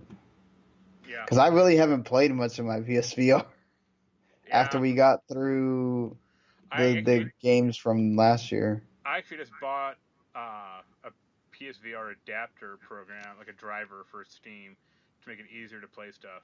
But I know what you mean. Yeah, I mean, there's apparently some good games that, like, I've thought about Falcon Age because it's cheap enough where it's not that big a deal. It's sort of interesting, but there's not a lot where I'm going, oh man, I really want to play that right now. Yeah. Also, along with this, because Sony had announced, and it's proven true because I tried to go find Days Gone digital codes, and they are not there on GameStop, Best Buy, Walmart, or Amazon. Uh, they had said they were not going to make digital codes available for their games anymore. Then Sony announced a 14-day return policy, which is kind of weird. Also, the way that they did it, where you can't play it. It's not like Steam where you can play 2 hours and then you can still return it. You can't play it at all, or even download it to your system, and they won't let you return it. And I get people will try to take advantage, so Sony's trying to do the possible that people don't. But apparently, GameStop doesn't care if you take advantage of their new return policy that at least they're doing with Days Gone. We'll see how this goes for them. Obviously, they're in desperation mode because they did not get bought out, so now they're trying to just do whatever they possibly can to make themselves look good. I know you and Jens talked about this, but yeah, I kind of agree with you more than him. that people are scummy. Yeah, people are scummy by nature. They already take. I mean, I get it that not a lot. I don't think by average you have a mass of people taking advantage of that 7-day policy because a lot of people don't know that it exists. They don't sit there and talk about it that much like they used to anymore. But this, you'd imagine that it would be out there in the forefront. They would talk about it with Days Gone. So I think I don't it's a know. bigger problem with like GameStop. Like, I don't know about the ones by you, but I feel like just dirty walking to like the ones up here. So I just got hassled by like the salespeople. Just leave me alone. And like the fact that I don't know about like the stores down there, but like they have really de-emphasized like the game part of GameSpot or GameStop, I should say. Sorry. Yeah. Like you go in there and it's like full of figurines and like USB chargers and other Think Geek crap and Funko Pops, and it's like, what happened to the games? Yeah, certainly there is a lot more stuff in there than there used to be.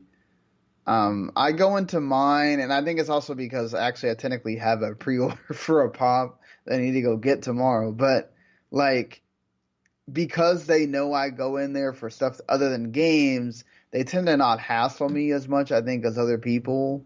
Because I have seen people that, they go in there, and I've seen the same guy in there like 5 or 6 times, and he goes and buys like every new game, and they're constantly telling him, hey, do you want to pre-order this? Do you want to pre-order this? And I don't really get that anymore. They kind of just leave me alone. Yeah. But well, they know you're not like a secret shopper or like someone to spy on them, probably. So. Well, not just that. I think when I used to go in there and buy just only games, I used to get more of that. Like, hey, do you want to pre-order this gun? And sometimes I would, and then I'd go back and be like, I think I'm not going to get that or whatever. And I'd end up canceling. And I think it's a bigger deal to them for you to cancel the pre-order than it is a lot of other stuff. But I think this policy it's nice. Like, I think it's nice to the consumer. The problem is, especially with Days Gone, it's getting the mixed reviews that it has, and it's a 60-hour game, supposedly. God, I hope I mean, I really do. It's somewhere between that, like 40 to 60 hours, and like you have 2 days to go get your refund on it. I'd love to see in a month how many stores say that somebody came and took the refund. Yeah. You know, I would have bet that this would happen a lot. Yeah. Well, I've seen and, stories of people saying that this was seamless, like they didn't give a big deal about it. So GameStop is honoring it, but I wonder how much they're actually promoting it. You know?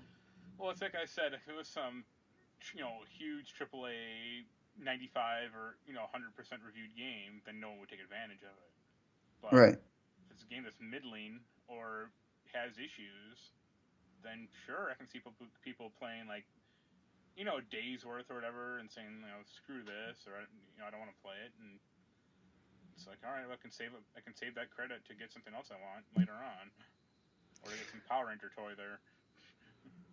I should note that this is only for Days Gone right now, and I think it's only going to probably happen for like the big games. I Yeah, don't think you're going to see it's not a every lot of game. these Yeah, mid-tier games get this because, like you said, they're not stupid. GameStop knows that. they'd go under in a month. Yeah, exactly. Because the lower quality game that you allow to be on this, the bigger chance you have of people doing that, playing it and taking it back, either not liking it, taking it back immediately, or playing through it just to play through it, and then it's worse than a Redbox rental or whatever, and just taking back and getting their full. It's store credit, right? It's not cash. You don't get your cash back, but they can Yeah, go and buy something else they want. So if this is something like Uncharted 4, like I actually did buy that game from GameStop and I beat it in like a day. If I had the option of taking it back and gotten my $80 back, because I actually bought the special edition too. right. Like, of course I would have. Like, what idiot wouldn't? I think this is also the standard edition only. They're not letting you take back the special editions because I think there is like $100 something special edition for this game, right? So I mean, yeah, but it probably comes with like a statue and yeah, a custom bike or something like that. I think it certainly comes with like a steel book or whatever. But the All cool things come in a steelbook. that's true. Yeah, you know Yeah, what? I don't think it's also not a bad thing, right? Because if you get your store credit, that means you have to buy something else at that store. So they're yeah, getting the money back at some point. Whether you buy a figure or a T-shirt or whatever. yeah. So it's not like you're handing back the cash and going, "Hey, here." You know. Uh, I was gonna ask you. You bought that Persona 5 special edition, right? Like the big box one. No, I didn't. Oh, okay. Forget that. You That did. thing's go- that thing's like crazy expensive online now. It's like $200. Yeah, I thought about it and I didn't, but the only one that I bought, I bought the Pokemon with the Pokeball, which I regret now because I used that. The Pokeball is fine, like when I played with Anaya, but it's not something that I want to use all the time because it's so much easier just to press A on the freaking Yeah. pad too.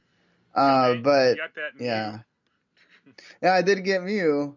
I mean, he helps me in my party, but yeah, it's still $100. Um, I could have saved myself some money there, but yeah, I think the only other one was like Kingdom Hearts. I got the extra like $20 thing or Yeah. whatever. I don't usually get those that much. But yeah, I mean, we'll see how this goes for GameStop. I'm sure they'll release details whether this is, especially if it goes positively for them. You'll be hearing much more on that front. Well, I talked about Microsoft sort of hedging their bets on something, and they are certainly going towards wanting you to go digital and go streaming with their Project X Cloud and all that. And, we might be looking at perhaps a battle of our streaming overlords between Microsoft and Google. Microsoft had their Xbox One S All Digital Edition reveal, the Xbox One SAD, which who on earth let that go by PR? Like, or Well, marketing. Like, did it, it, nobody do the acronym? Like, it's just how everyone feels at Microsoft right now. it's just, especially like, I love the, we're gonna make it come out for $250 and it has no optical drive. And the games that come with it are Minecraft, Forza Horizon 3, and Yeah, Sea of Thieves. not four. And like I said in that on the other podcast, two of those games are discount, like already not full priced games, and Horizon 3 is 2 years ago. Well, not to mention, you're getting Xbox Game Pass for 3 months for $1. Guess what games are on there? Yeah, Those three games. and So, also, I don't know about. I mean, it's not like every store, but you could walk into any like a Walmart right now and buy an Xbox One S for 250 with a drive and a game. yeah, exactly. Or for like maybe 280 or something like that. I mean, it For depends. like the Division 2 one, Well, probably. it Like, depends on like the bundle or the game you want. Like there's like a 2K19 bundle that's like 250, and like a PUBG bundle that's I think 260 or something. I mean, I mean, it did help them, right? Because I think you had a lot more people buy the one with the optical drive after this announcement because it was so stupid. yeah. I But mean, there are I think there's like a on Walmart I think there's like an Xbox One S no game, but like 210, yeah. and it's like I would rather take that has a fucking 4K Blu-ray drive than this hunk of crap that has nothing. Well, That has especially like because that has the motherboard slot for an optical drive. They just took it out and they like taped it up. well, yeah, not just that, but it's like also Game Pass has so many games on it that you don't necessarily need to go out and buy a disc game immediately. You can wait. You can play the games that are on Game Pass for now, and then just whenever you have some money, say that you can go buy some games or Yeah. whatever. It's um, I think this is going to wind up. I know this is sort of a test run for them and all that. They don't really care, but I don't know. It seemed kind of stupid, and also the whole whenever the Xbox One X or whenever the normal Xbox One S goes on sale, this will go on sale too. Like, okay, you act like you've never put the Xbox One S on sale, people. You do it Yeah. all the time. Like, it's just not smart. I do like the Game Pass Ultimate deal. I think that's if you don't have like I already paid for a year for Xbox Gold, but when that goes up, I might think about just getting the Ultimate thing because it's actually not a bad deal. Right. But yeah, I mean that's just I don't know. But you know what? When Microsoft keeps touting their Project X Cloud thing, I'm actually sort of more interested in that because they still want you to have the box, right? And they've already proven that they can do things well with PC, and I kind of want to see how that runs on the phone. Google Stadia, though, I'm not convinced by that at all. And I I don't think feel anyone like is. this is gonna just this is even by the time this comes out, this is supposed to come out this year for one. Uh, I hope they understand that, like, you guys talked about, there's going to be certain games that you just can't play on this thing. Yeah. And if they're okay with that, that's cool. Like, Assassin's Creed Odyssey is going to look great on it because it's not highly intensive. It's an RPG, it's single player. Yeah. It's not going to be Uh, like Forza or Project Cars. You don't need like split second timing necessarily. Even like Doom apparently didn't run great in the tests that were being run at that wherever they had the Stadia. Yeah. And even supposedly during the trial, now like people that have played the Assassin's Creed trial, it was apparently pretty good. But even the ones that when they showed it off during the press conference, there was a little bit of lying going on there as well. Well, Um, the biggest smoke and mirrors thing was they didn't announce pricing or how if you own the games, we were just renting them. yeah, he Like, says Phil Harrison said that somewhere in the summer they're going to announce the price and everything else. I assume it's either going to be before E3 or maybe at E3 during E3 they have their own little conference, or I don't know, but I can kind of understand because anything about the price makes them look bad at this point. So I can sort of understand them hiding it. It doesn't look good from a perspective of this is new and people want to know what this is going to cost, but they might still be working some of that out. Yeah. Because also I think with how is this going to play out? How are the developers going to make money off of this? Because if this is just another storefront, then why do I need to have another storefront out there? If this is going to be, oh, it's a freaking streaming service, that's great, but who the hell's gonna support it from day one aside from maybe Ubisoft like that? And you don't really, who's gonna sit there and go, oh yeah, you can take my big cut from my $60 game, and they pay a $15 fee or whatever the hell, and yeah, what happened? I don't get my cut. You know, like I just don't see how that's gonna work for people. Yeah. I mean, they've tried to do stuff like this before, like On Live or even that Gaikai service, and it's like this. Right. Yeah. I mean, like, look at how Game Pass works right now. They don't really, aside from their own games, they don't really have games like, okay, Wargroove, but that's an indie. Like, you don't have these big games coming out that are from third parties day and date on Game Pass because they're losing money.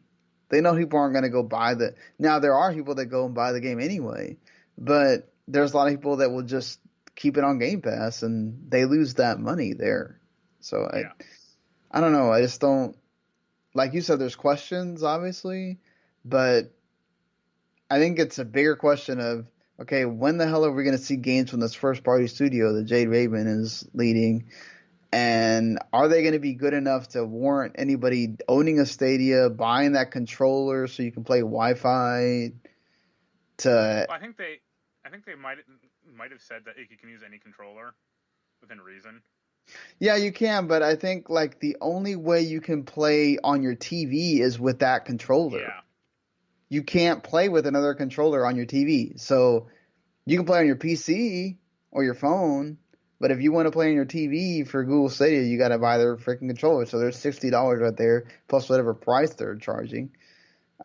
I don't know. They're going to have to really work. And then also the 25 to 30 megabytes that you need to run it well, that's not all of the US. I mean, yeah, that's not most people. I have that too. But like the bigger thing was like bandwidth. Right, that too.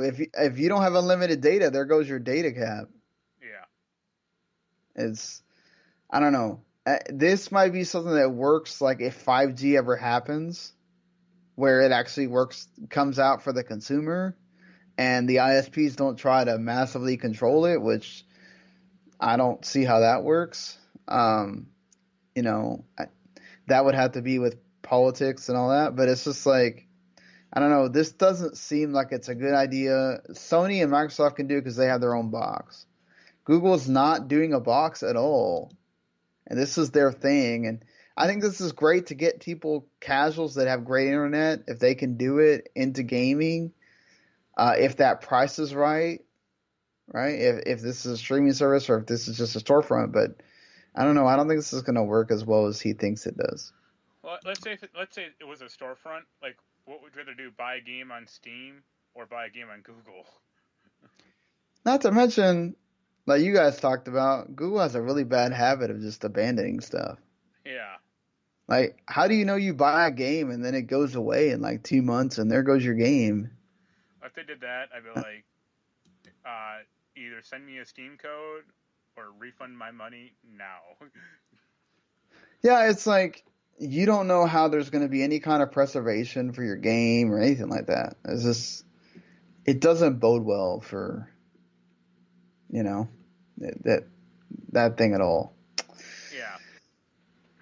Well, let's get into the. You guys talked about this quite a bit, but I enjoy me some Persona as well, so we're gonna re-talk about this. But uh, Persona 5 Scramble was not what people wanted it Persona 5S to be. I, I will I, disagree with you guys though, because if anything, the Switch has proven this year alone is that people like to play they don't care if the game's old. They want to play their damn game on the Switch. Um, Now, well, hey, granted, I think, I'd like to yeah. play Mario on a PS4, but it's not going to happen. Well, no, granted, I think it's pretty well known that after this announcement, it was made clear. It wasn't made clear by Sony or Atlus, but it's made clear that the numbered games seem to be exclusive to Sony. But still, I think I can understand a lot of people getting upset. Like, Atlus has a very bad history of not wanting to kill the vibe. You know what I'm saying? Like, they don't go out there and go, hey, this is not Persona 5 switchboard.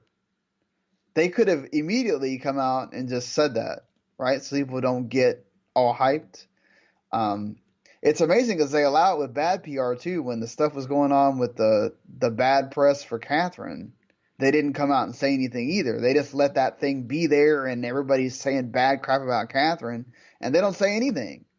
And it's like, at least they go both ways, right? They let the hype sit there for the good stuff too. But I can kind of understand people getting upset. Now, Nintendo fans do kind of overhype themselves.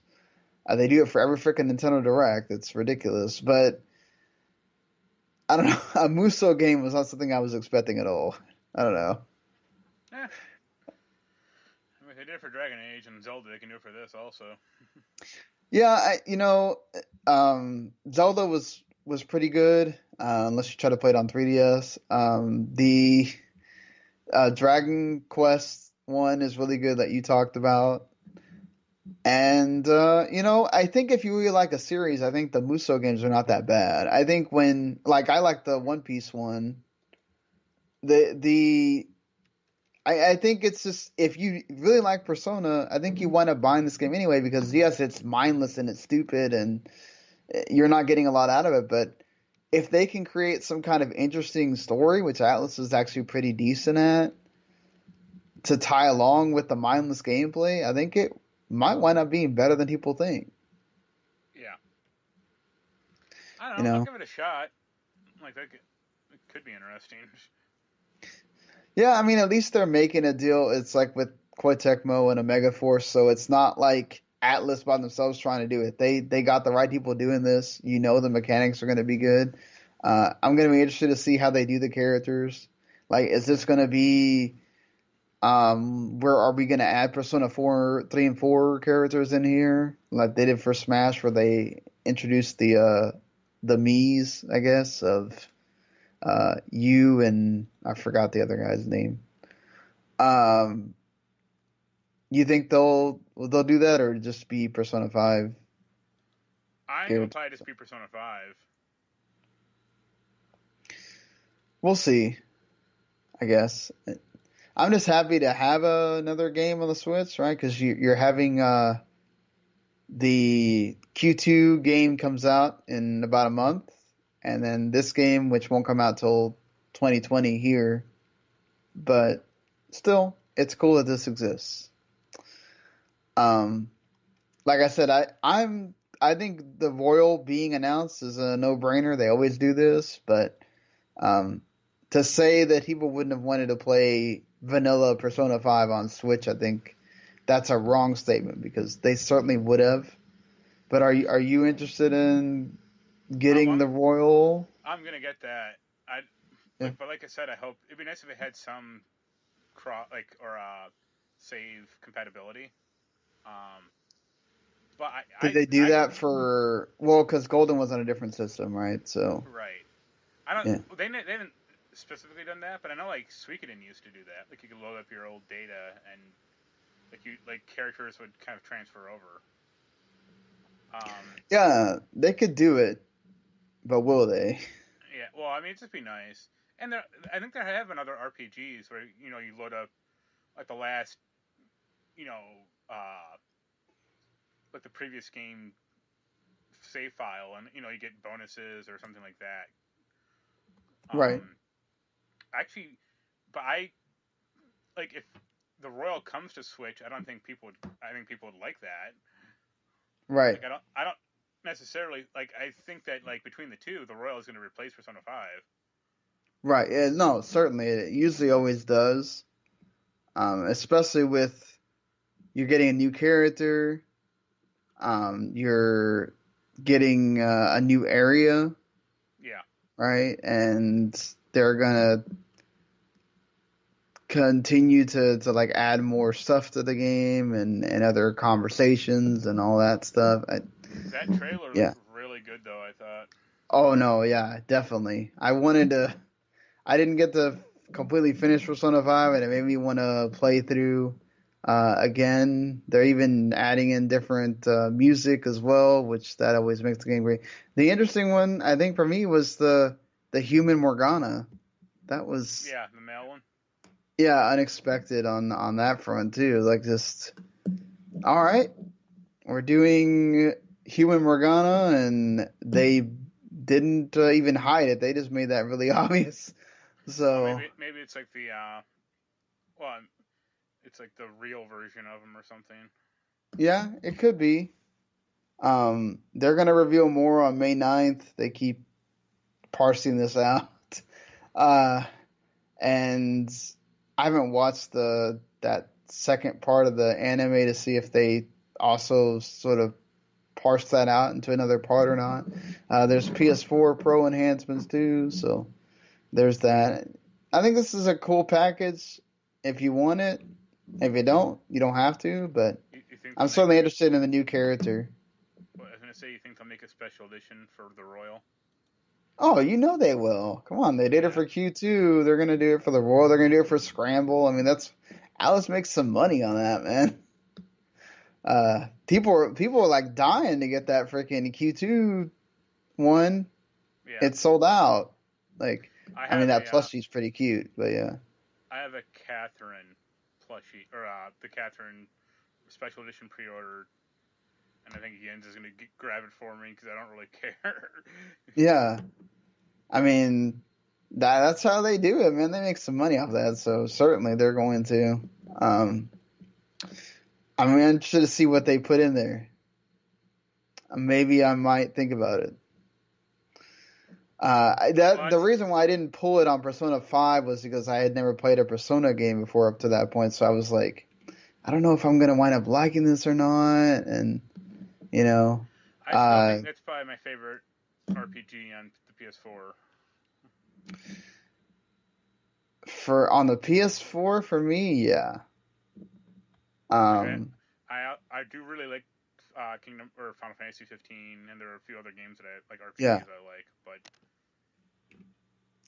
I think it's for sure on PS4, it's the best. For me, I think this generation, like it's still a battle between Xenoblade and Persona, but certainly on the PS4, I don't think there's been a better one.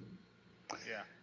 And yeah, I mean the world is just gonna probably eclipse that when it comes out. Right. But weird, we didn't get any news at all on Shin Megami Tensei 5 either, and that was announced when the Switch got announced. Well, I'm So sure they're still working on it. I mean, that's probably the biggest reason Persona 5 isn't coming, because I've always tried to keep those franchises separate on their respective platform. yeah, that's true. Well, they did get what the Shin Megami Tensei 3 on in Nocturne, like a expand something with that, or is it just Shin Megami Tensei Nocturne? No, Nocturne was it's a different. Technically, it's a different franchise, but that was Oh, also okay. that was on PS2. It was only on PS2. Yeah, the DS has got the 3DS got the 3 and 4, Yeah, those actually got like right? those are just like Shin Megami Yeah. Tensei 3 and 4. And then they got the remasters or whatever too. Yeah. So, well, yeah, at least Nintendo's got something, so they can't complain too much. It's just interesting that I mean, maybe it's just the having to do so much from going from a portable to the Switch, and they don't want to do the Pokemon thing where they kind of half-ass it. So, or maybe it's a big E3 reveal. Who knows? They do have that in the bag. They don't want to reveal everything, I guess. Yeah. Speaking of E3, Nintendo says there will be no new hardware reveal at E3 after all this big deal about, there's going to be a light version of the Switch that's coming, and there's a Pro version. There's still rumors that suggest that the light version is coming this year, but the Pro version will be a ways off. I don't know. I kind of doubt if the light version will be this year. I could see it with Pokemon coming. Like, what a way to bundle that. Like, bundle a portable version with Pokemon they're still making a big deal about. What was the big report that came out that they're making that, like, they still want you to do a lot of local co-op and local trading and everything with it, which is great for portable. Yeah. So I wouldn't be too surprised. I just think that they might want to maybe not do it at E3, but they might do it as a, like, Pokemon Direct. Oh yeah, here's this portable version of the Switch. Well, also that other Pokemon game just came out last year. But that was made for the TV though, more. Like they wanted you to do with the Pokeball and all that. Yeah. This is a regular Pokemon game, which people are used to doing more on portable. So I don't know. We'll see how that goes. Yeah. But I think certainly don't rule that out completely. But Nintendo has, and plus they gotta announce some other stuff, unless they're just gonna show a bunch of games that we already know about. Because you've got a bunch of stuff coming. What else could they possibly have up their sleeve? Yeah.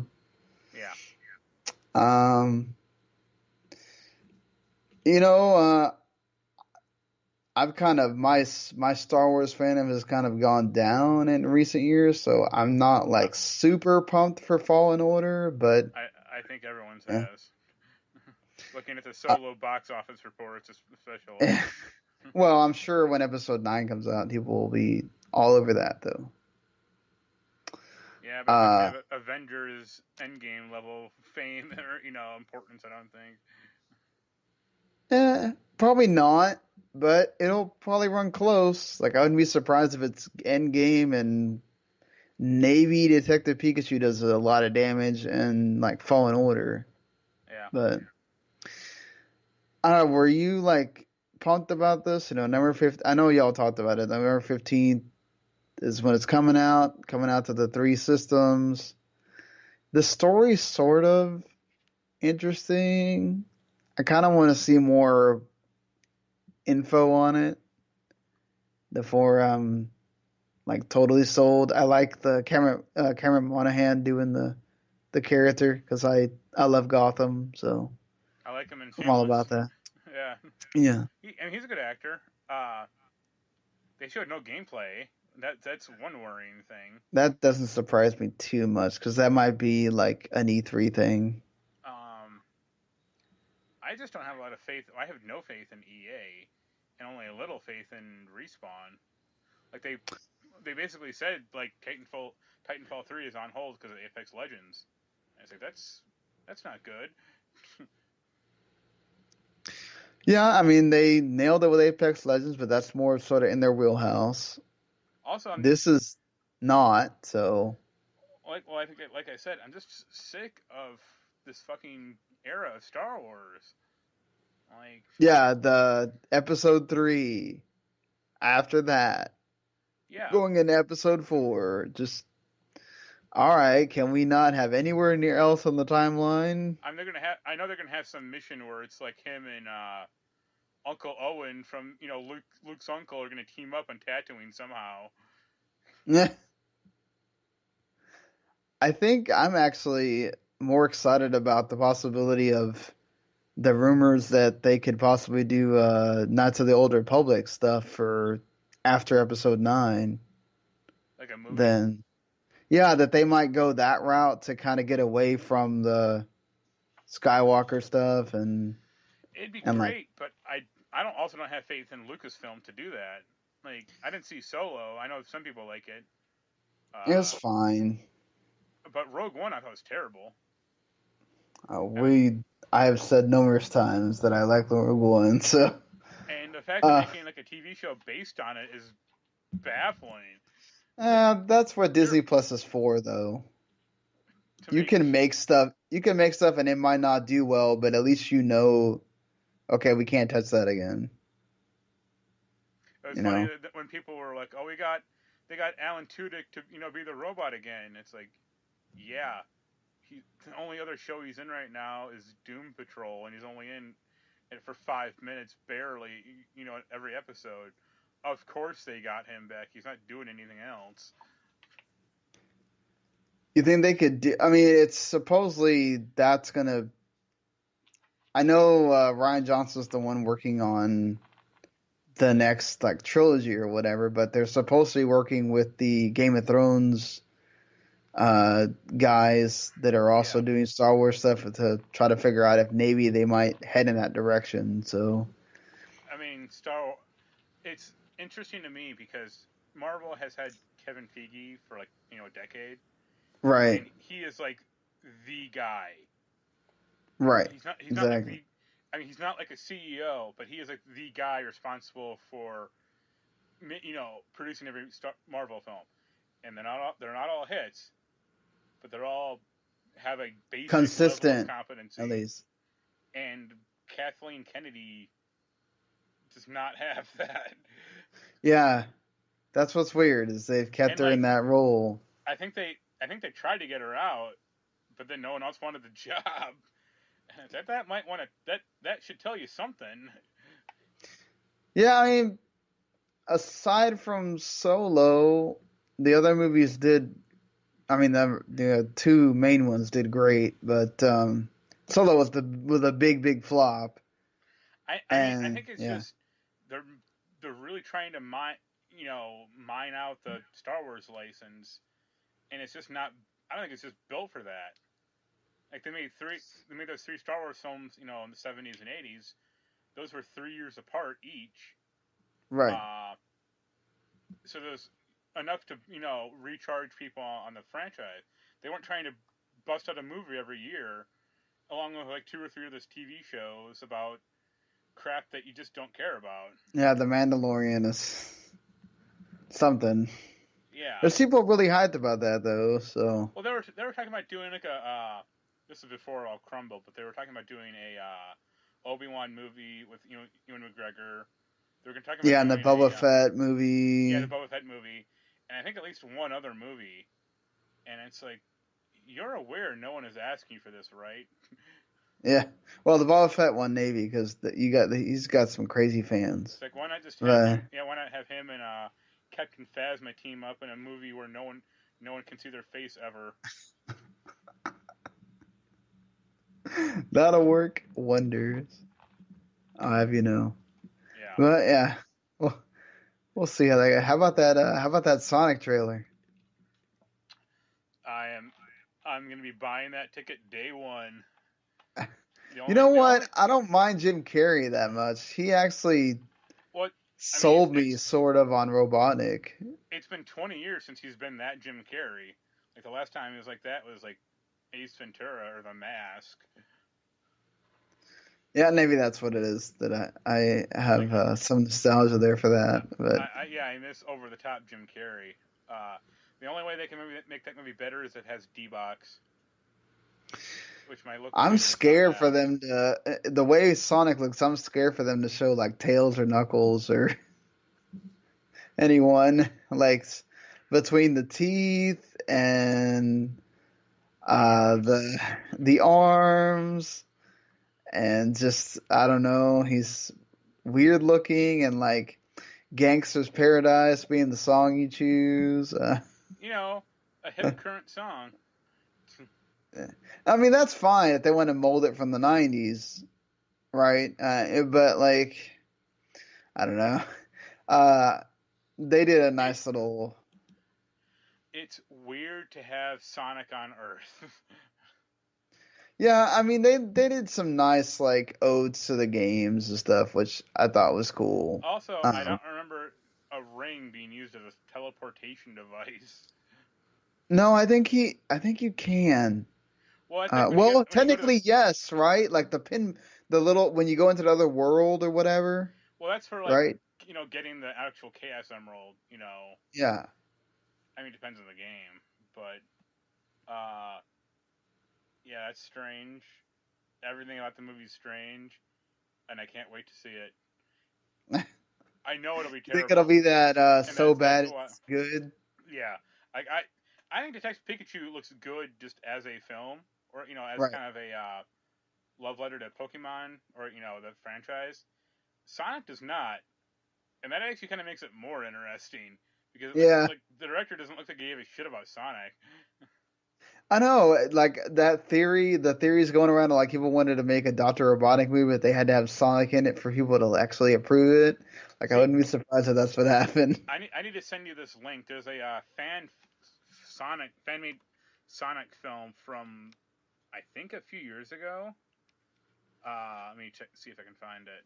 Yeah, it's from 6 years ago, and it's like an 18-minute long film, and it Yeah. looks way better than this thing. And these people are like doing a Sonic film just for fun, and they even had Jaleel White voice Sonic in it as kind of just a cool little thing. Right. I don't know. Like there's some parts of it that I kind of liked.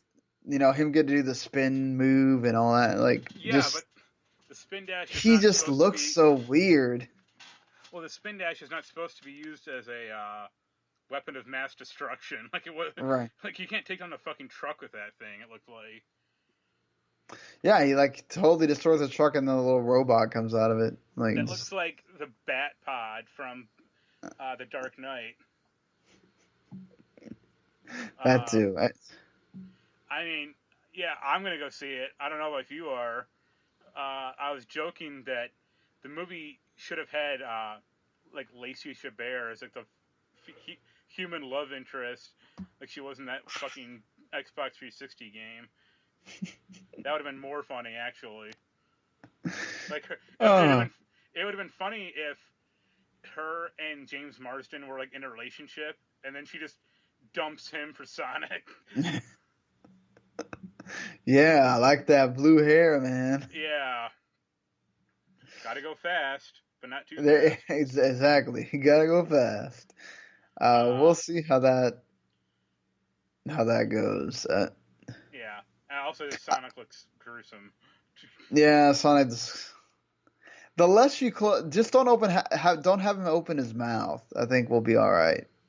Have Just just have Sonic be telepathic. yeah, like just he can talk, but in like his mind or something. Yeah. I was fine with him like at the beginning, you know, when he was, and then they all of a sudden they do that part where they show his teeth. It's like, oh my god! All right, And no, then they have like they don't just have Gangster's Paradise; they have like a dubstep version of it. yeah, It's like, that's oh it. yeah, this makes it 10 times more better. Well, speaking of Sonic, the system that he helped make famous, the Sega Genesis, is getting a mini on September 19th. It costs $80 with two controllers. The Japanese version gets the six button controllers. The English American version does not. There's 20 games out of 40 announced for them so far. Surprising that Sonic the Hedgehog 2 is in here because it never comes to anything else. No, no, Um, Sonic 2 does. Sonic 3 doesn't. oh, it's Sonic 3 that doesn't. Okay. Yeah, because of the Michael Jackson connection. We'll see if it shows up on here or not. Lots of Echo the Dolphin, Castlevania Bloodline, Shining Force. I'm excited that that's on there. Toe Jam and Earl. A How much? lot of the ones you'd expect, you know. How much history do you have with the Genesis? Actually, this one I'm sort of interested in because I just got finished reading that Console Wars book, Yeah, and so I sort of have this thing where like I didn't have a Genesis when I was a kid, and I kind of want to have like the Genesis thing. like the Uh, actual final good one. yeah.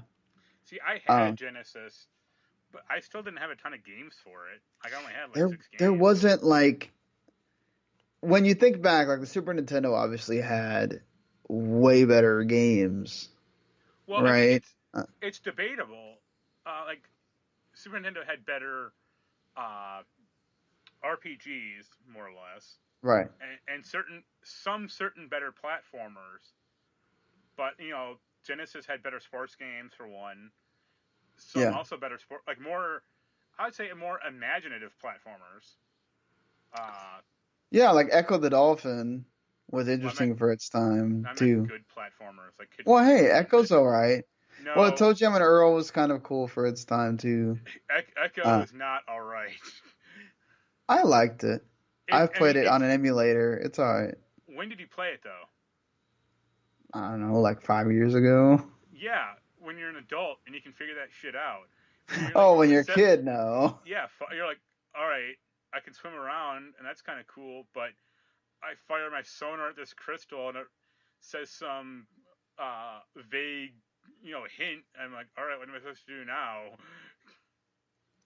I was amazed reading about like how well that game sold and how they just came up with it like at a dinner or whatever, and they just decided to greenlight it Yeah, it doesn't surprise like that. yeah. It's a neat concept for a game, but it's just hard as hell. Like when you were a kid. Oh yeah, I Um, can understand that. or even like the great Aladdin debate. The SNES versus Genesis version, and anyone who Right. says SNES is wrong. Or like Mortal Kombat having the blood and the Yeah. SNES version, See, it was either green or not there. I mean, you mentioned it, but like the whole controversy about like, oh, the Japanese get the 6-button controllers, we only get 3-button, and it's like, yeah, no, only like 3 games use a 6-button controller. Like, who Yeah. cares? I mean, there's a lot of the ones you would think like Gunstar Heroes and Shinobi 3, Streets of Rage 2, I'd imagine there's going to be at least one Fantasy Star on here where they I uh imagine all the Fantasy Stars if they can get them. or at least 4 you'd think cuz Yeah. yeah. I don't know, I'll be interested to see what the other See, 20 games wind up being. I had a Genesis. I also had the Sega CD and the 32X. And it's like that was dumb. Yeah. That wasn't the best choice. How long do you think before it gets hacked? Day one.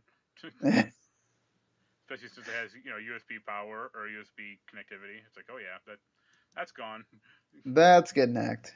You know it. If it was some AC adapter, then it might take a little longer. But nah. Well, Sony has a lot of Marvel TV stuff with Oh, Spider-Man and other oh things wait, going we on. should Well, talk. go ahead. There was one funny thing yesterday. Best Buy had a sale where if you bought a PS4 Pro, you got the PS Classic for free. Oh, I saw that. Yes. And I was like, wow, that is That just is how desperate. bad that thing went. Yeah.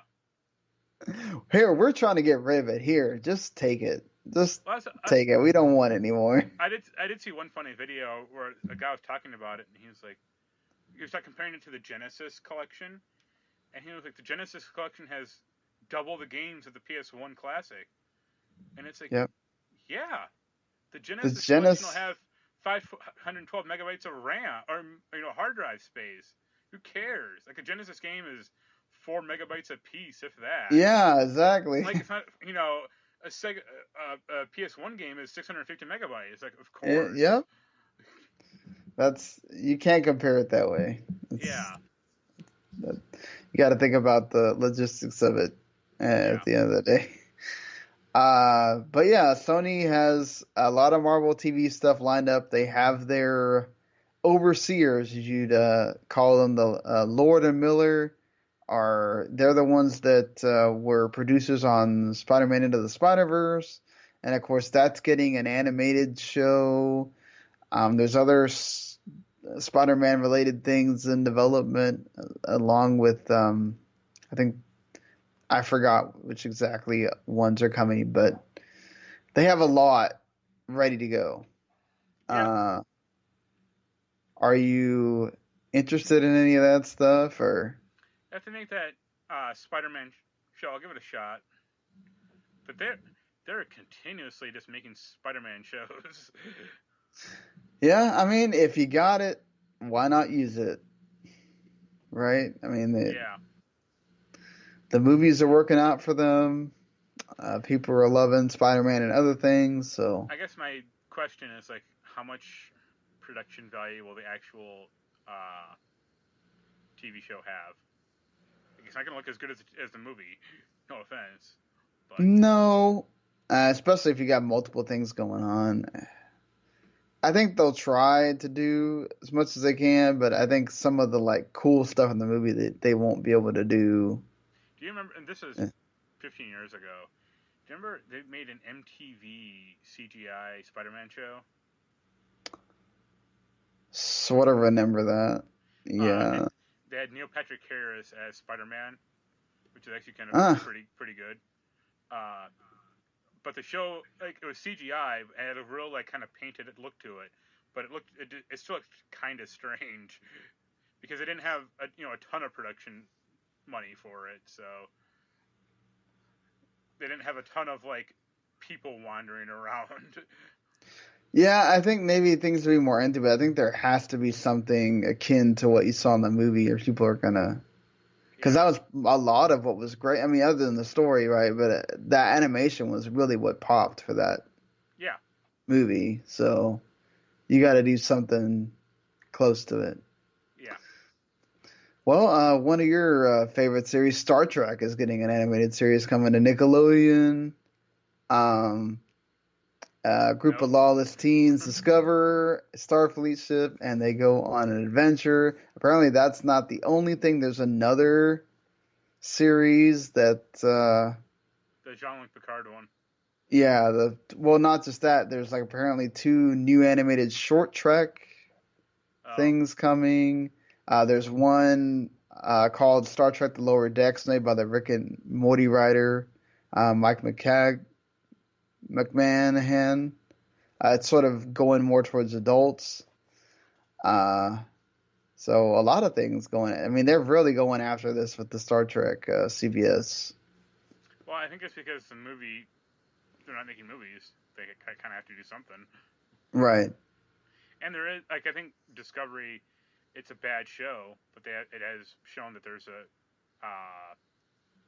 audience for it. No, yeah, certainly. Just I don't know if you like we're gonna watch any of this stuff or not, but I mean, I'll give it a shot at least, but I don't have a ton of faith in a lot of it. Let's say that. yeah, Like, I want them to renew the Orville now. Forget Discovery, frankly. I mean, I kind of yeah. watched that just to laugh at it. That's about it. I need to go back to watching the Orville now that I have more time. Yeah, I, the season was like shockingly good. oh, it's gotten better. Oh, that's good. Well, season one, the problem with season one I thought was it's just a really bad and forced humor.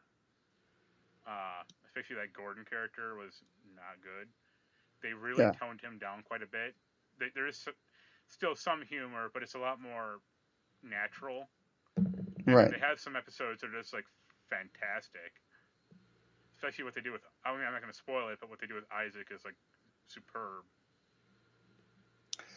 Awesome. Yeah. I have to put that on the list of Yep. things to catch up on. Now that One uh, Piece is finally finished, yeah, now that I have finished all of One Piece, the important thing, just is, hey man, once you get rolling with that, you just kind of want to get it over with. I was like at episode, I think like 650, and I was like, oh god, I just want to get this over with. I still got like 200 more episodes to go. let's now, overcharge on this now, to get through. now you should start Detective Conan. No, no, I'm not starting. I, Screw doing Naruto too. I have a friend, she saw like a commercial for a Case Closed, Detective Conan, like a Yeah, Dragon Ball Z DVD, and she got internet, like she wanted to see it. She like downloaded a few episodes, or I gave them to her. yeah, But now she's outraged, like that she can't find any DVDs in stores, or that it didn't come out in America. yeah. That It's like, show's freaking old. yeah, and then That's it's like dirt. not every game comes out or not every show comes out in America. Like, Yeah, that predates all that stuff. Like, so, not to mention it wasn't really like this big old, uh, this super beloved thing here in America either. So, yeah, Crunchyroll, I think has like 300 episodes or Yeah, something but like it that. doesn't start from from like the start, and that's what she wants to see. Yeah. Well, then spend $100 and buy the DVD set. Like that's your only option. Yeah, that's the thing is probably a lot of those episodes they have different rights and different rights holders and it would cost them a bunch of money to yeah, so Yeah, now that AT&T owns them, maybe who knows. yeah, I'm sure. Disney Plus is happening. It's happening November 12th, 2019. It costs $7. Watch out, Netflix. Um, it's going to have eventually every Disney movie ever made on it, at least the animated stuff.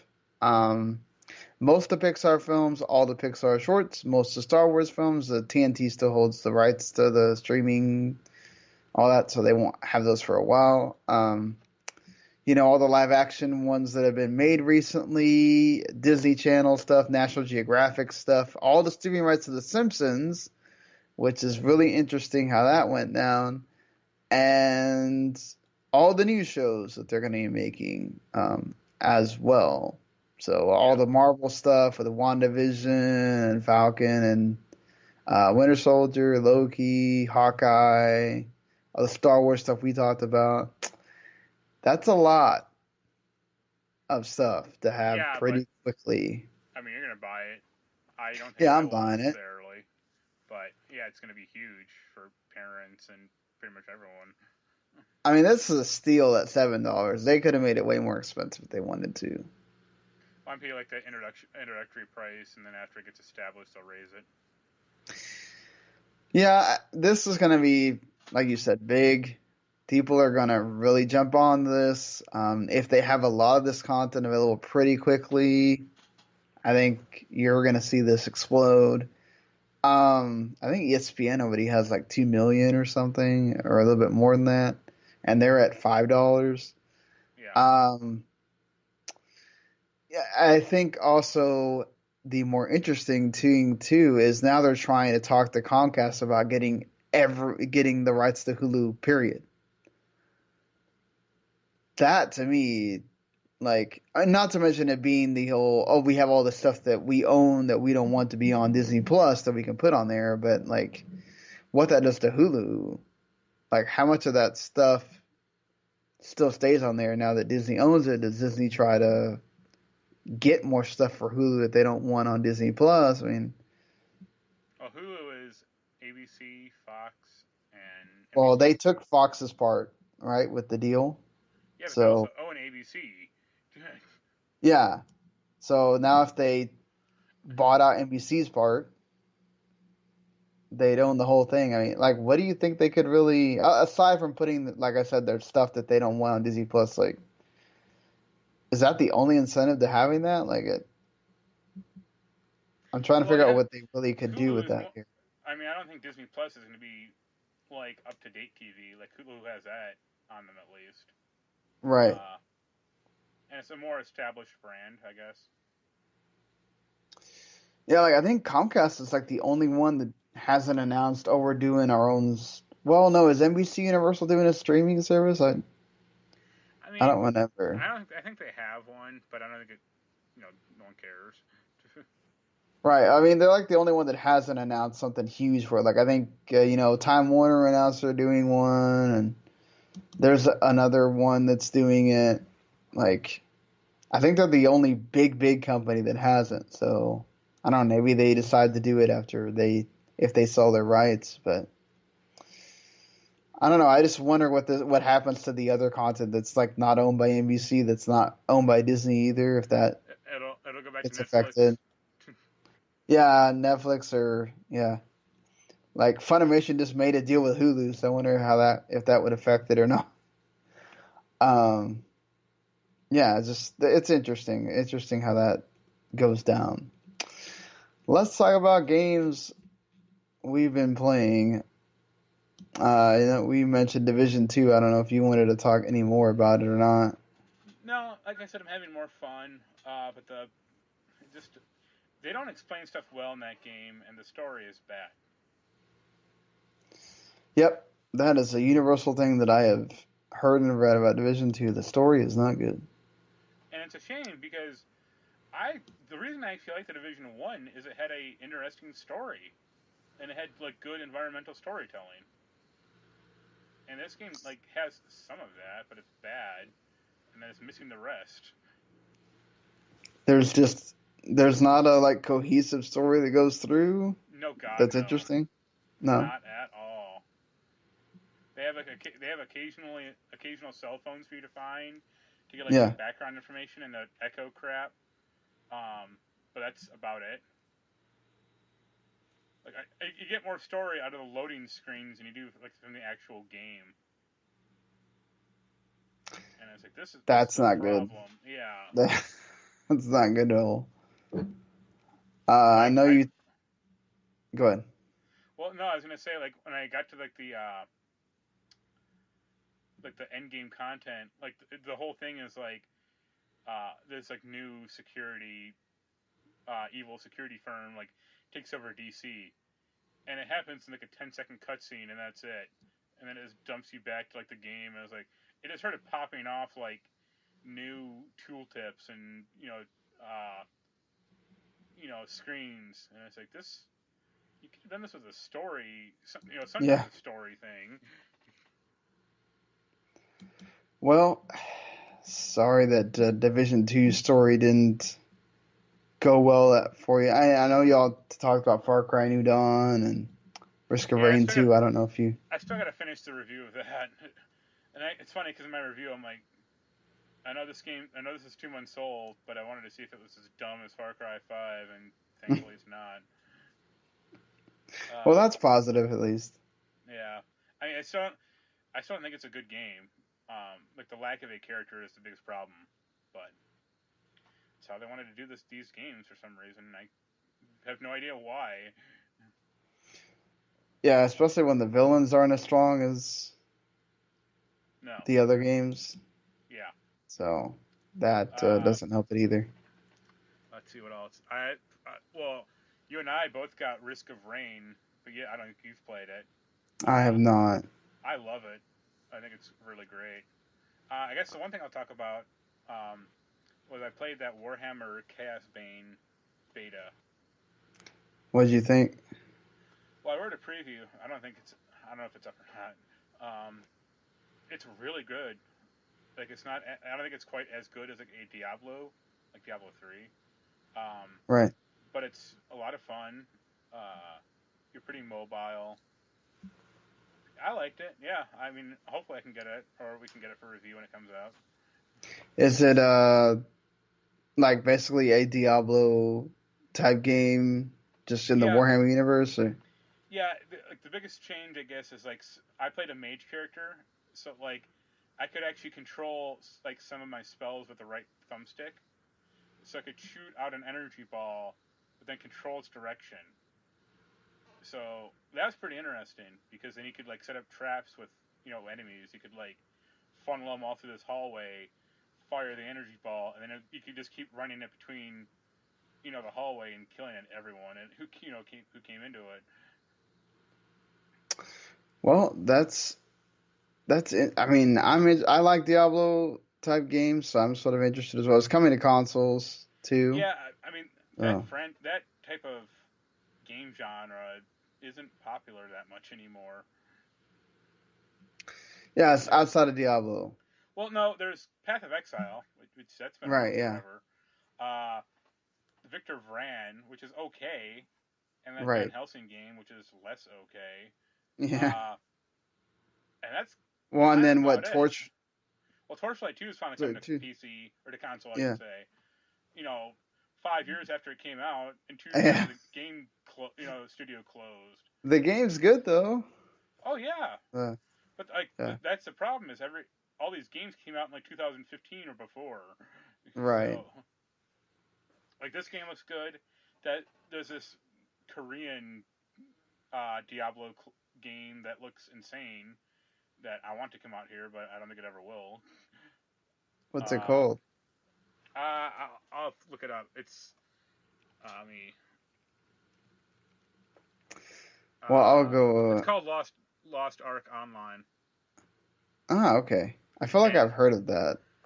I may have sent you a trailer. It's just like Yeah. weird MMO slash Diablo clone where there's like 15 different classes, and like the game looks beautiful, but it's all in Korean and Nah. looks like some free to play garbage kind of, Right. which is a But shame. good. Yeah. Well, it also has like a big social aspect, and it's like I don't want that necessarily. I just want to play as this gun character and shoot a bunch of zombies or deep devils or whatever you have in this thing. Um, but yeah, I would say the only problem with that Warhammer thing is I really wish it was a Warhammer 40k game. Oh, so it's not. It's it's what it it. So what is it in the lore or the series of Warhammer? Just well there are two basically there are two Warhammers. There's Warhammer, which is fantasy, medieval, tons of armor, like that type of stuff. okay. Basically fantasy. And then there's Right. Warhammer 40k, which is sci-fi. Oh, that's like the space stuff. Oh. Yeah, and that's what I wish this game. Like I wish this game was Warhammer 40k because all these games are fantasy based. Yeah. It would give it a different flavor. That'd be good. Yeah, but then it'd be weird because you're not a mage with lightning powers. You're a guy with a bolt pistol or something. You think they could do it though if they wanted to? I mean, not with this game. Not unless they had like some really dramatic DLC. I think it would require a different game, but I think it's Right. certainly possible. Sure. Well, hey, if this does well, Oh it's yeah, hopefully. like I think it'll you. do okay because people want this type of game.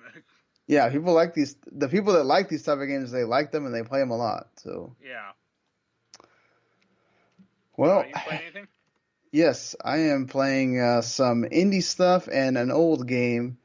The World Next Door is a cool little indie. It's like really short. It's like a visual novel plus like a match 3 game. Um, and it's neat. It's like just you're this Earthling that gets stuck on this other planet that's like there because they do it like once a year where they let you go to this other planet, and there's match 3 stuff that you match like different magic symbols. They're all elemental, and then you can kill the enemies or whatever. It's not a particularly hard game, but the story is sort of interesting, and I would say that it's like only 3 or 4 hours, so for the price that might be an issue for somebody, but I liked it for what it is. Yeah. Um, Also, playing Our World Has Ended, which is a visual novel. Uh, yeah, I'm on like chapter 3, and the story is okay if it wouldn't get constantly derailed for them to make boob jokes a Well, lot. I think like I said to you, that's like a hyper dementia game. Yeah, but like hyperdementia, that kind of comes with the territory, right? Like, not every visual novel or not every anime does this. Like, it's funny. It was funny watching One Piece and then playing this at the same time. Like, you'll have Brooke make the skeleton guy make a joke about wanting to see a girl's panties like every 3 episodes or something.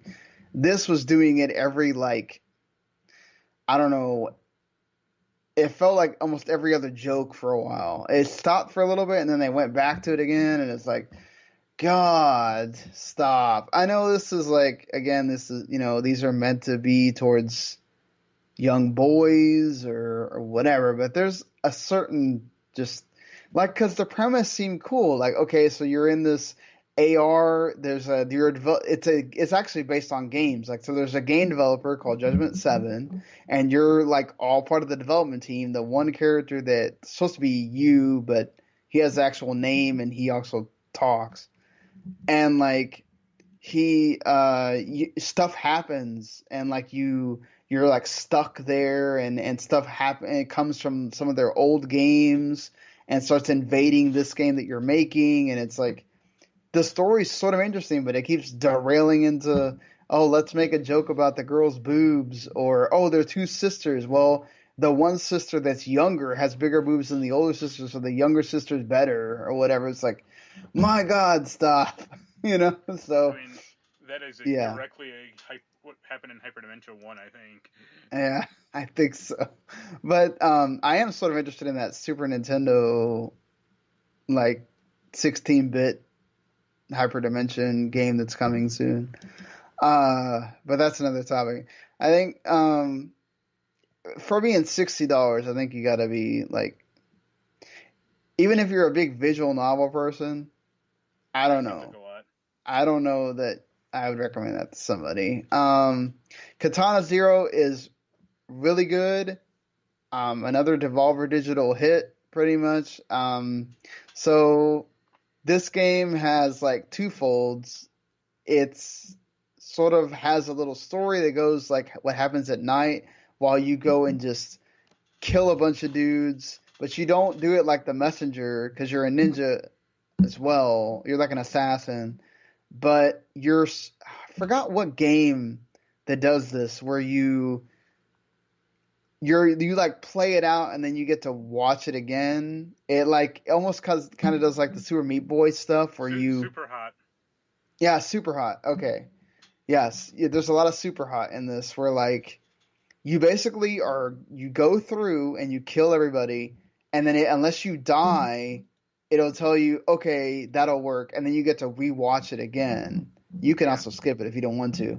But it's actually really cool to go back and rewatch it if you did it like smooth or did some cool moves or whatever, because you can jump and you can also slash, and you can eventually, as you keep going through the levels, there's more stuff like you have to evade switches, and you get like stuff that you can throw at them too, Yep. and you can slow down time as well. So like, there's a part where you have to like go through like in the first level, you have to go through a fan, but if you don't do the slow down time correctly, then you'll get killed and you have to do it again. Right. So it's really cool. It's really good. The I kind of like the stuff where you have to talk to your therapist or whatever afterwards. But I'm not far enough to where it may become annoying after a while because it does give you like dialogue choices, Yeah. and there's people that you meet eventually, and you can dialogue choice your way through the therapist thing too. If you don't want to talk to him very much, you can end that really fast and then get your drug and go on. But I've kind of enjoyed that too. I'd rather much more just enjoy like going through the killing people stuff and going through the missions. But yeah, it's just really neat. I like the music's really good in it too. So if you're looking for one of those Devolver Digital things for like $20, it's there. It's on the Switch. Um, Also, SteamWorld Quest just came out. It's I kind also of on the wanted to play Switch that. there. It's it's pretty good. Like I like it. Like I've never played a card game where it actually has a story and it's basically like playing a turn-based RPG but with cards. And you only have like 8 cards in a deck, so when you get cards, you actually do have to do a lot of deck building and switching cards out and whatever. There's like 5 characters, so I think they could have probably used a little bit more characters, I would Yeah. say. It's like a 15-hour game for $25, so it's pretty good on the ratio there if you care about time versus money. But like, I like it. Like I like the SteamWorld games. I like the I like SteamWorld 1 and 2, but I didn't like that strategy game at all. Heist. Yeah.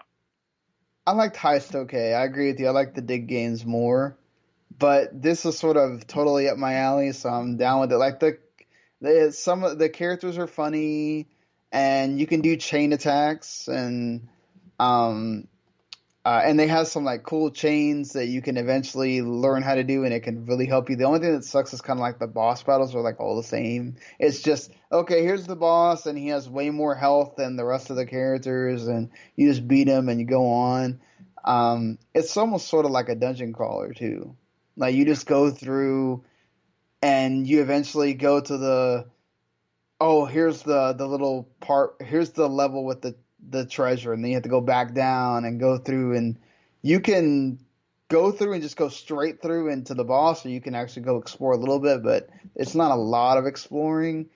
And there's one little caveat where if you want to, it auto saves, right? But if you want to manually save, you can save, but it also resurrects all the enemies.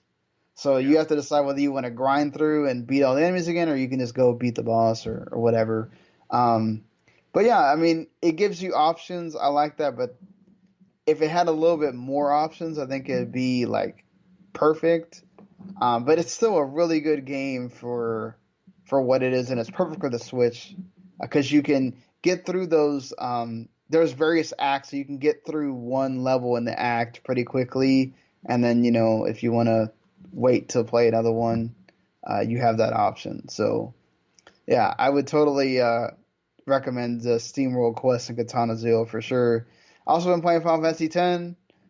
Final Fantasy X is still pretty good. It's great to play on the Switch because I don't mind the story so much in 10. Like, it makes sense. Like, Yuna's trying to go through this journey, and Tidus is dealing the crap with his dad. A huge crybaby dick. Yes, he's a great crybaby, but yeah, and Final Fantasy X too, I think gets a bad rap, but it's actually better than people give it credit for. That Dress Sphere battle system is actually pretty cool. You just like dressing Lulu up in different outfits. Well, Lulu's not in that game. Or whatever. It's Riku and oh no, Pain is terrible. I hate Pain. They could have done without her. I'm surprised they didn't try to put Lulu in there instead of Pain. I thought she wasn't actually. No. But yeah, I mean, it's still $50, so you make your decision there. But at least you get 2 games instead of 1. If you enjoy that game at all, it's worth on the Switch. It plays great on the Switch. I didn't have any problems at all. Even in portable, it's probably more akin to the PS3 HD remaster than the PS4 one, but it still looks pretty good. And so totally. Like I said, I don't know when I'm gonna get 12. I might wait on that one for a while, but we forgot to talk about the Valve headset. Are you interested in this at all? If I could afford it, I would be, but that ain't gonna happen. I don't know if it's like a bunch of money more than the Rift S or whatever.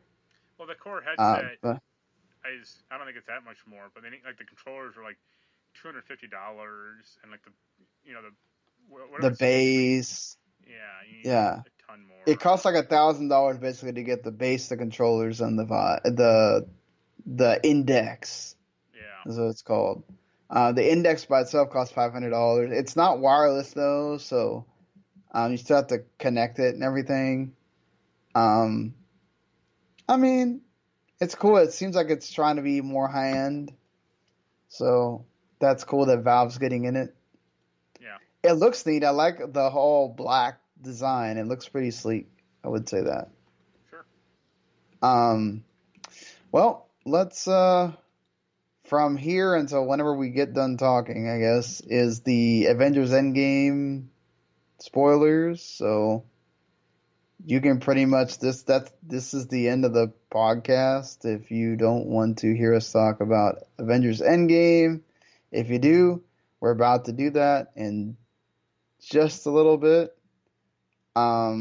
Basically, I already talked about Final Fantasy 12 coming out this week.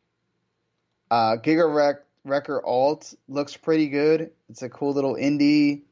I would tell you to check that out when it comes out in a couple days. Valhalla, that like bartender, like visual novel / thing game, is also coming to consoles. The Fade to Silence, that like survival game that's like in an ice world, is out. If for some reason you want to start like on the PC, that thing is out as well. Aside from that, I don't know. I don't see anything that's like the SNK 40th anniversary is finally on Xbox One. They have really been rolling that out piecemeal. Yeah. Uh, and Space Warfare I think comes out on the PC. Yeah, yeah, and World End Syndrome as well. So yeah, that's your games coming out this week. And so here you go, Avengers Endgame. What'd you Yeah, it was think, good. Mark? I liked it. I went on You for have the any long, I like think. favorite parts? Yeah, I agree. Like that first 2/3 is pretty slow. Well, the first hour, it's basically three movies. The first hour is like exploring the world after the snap. The second hour is like the heist hour, and then the third hour is just like an all big battle. Yeah. Um, did you did you like all the what'd you think about the characters coming back and all that just in the battle there? Well, it's expected. Like, of Yeah. course, most of them have to come back. It's not. They're not gonna bring. It's not. They're gonna not bring back like Black Panther, or Spider-Man. They have movies due out soon, Right. especially Exactly. Spider-Man. Yeah, especially Spider-Man, because it deals exactly with what happens after Yeah, Infinity War and Endgame. So, I thought uh, I thought that was a weird plot hole, and this is really a spoiler for Spider-Man because at the end of the movie, like they have like a kind of a wrap up with all the characters, and right. Spider-Man goes back to school, and like he hugs his buddy Ned, Mhm. and it's like either Ned should be 5 years older, or I mean, I don't know No, if he got apparent. Okay, so according to the writers, everybody that's important in Spider-Man got snapped. So everyone everybody, like that's a mighty big coincidence, I guess. so like so MJ, Ned, and Peter. And then all of his other high school friends that he showed in the Well, trailer, those are the main three that are important. I don't know about everybody else, and like, like the because Coley kid. the writers do make like there's some of the kids that are going to be in college while he's still in high school, and then I don't know if what's her the frickin' Aunt Uh, May yeah, I think gets she didn't snapped look or older. not. She didn't look older, so Yeah, I she don't didn't think look she did. older, so but yeah, so that's sort of the going into Far From Home, why he gets to meet Ned and they're both in high school or Yeah, whatever. I don't buy it. Uh I thought the Cassie thing was interesting because they're going to clearly have her now be like another hero whenever they do another Ant-Man movie. yeah, and also will Morgan eventually do something with It was the Iron Man stuff. it was funny when they did that kind of funeral shot. Like they had that one kid. He was older, and it was Right. a kid from Iron Man 3. Uh-huh. So when you Exactly. look that up, it's like, oh, that is him.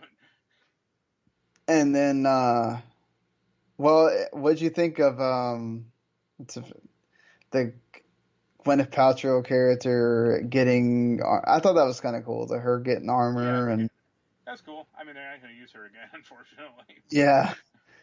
The What'd you think about the like? It didn't bother me because and I was really excited about it, and apparently I got sat around all the women because like all of a sudden all the women like yelled out in the Yeah, that theater one like "Girl shot. power!" and like Yeah, that one.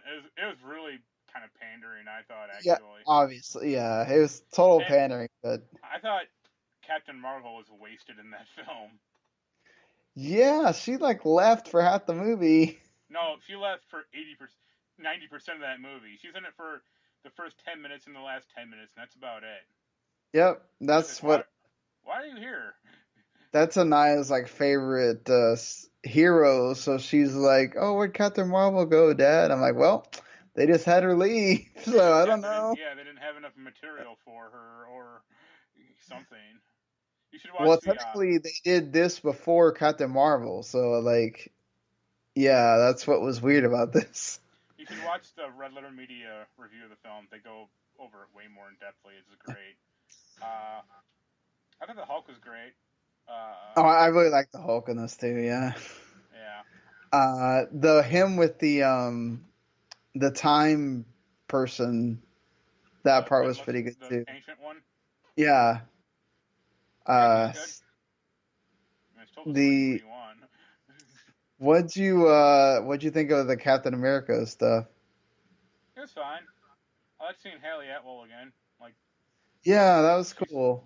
she's still hot. Good to know. Um, did you? So apparently, like Bucky apparently knows he's gonna do that, so that's why he talks to Falcon more.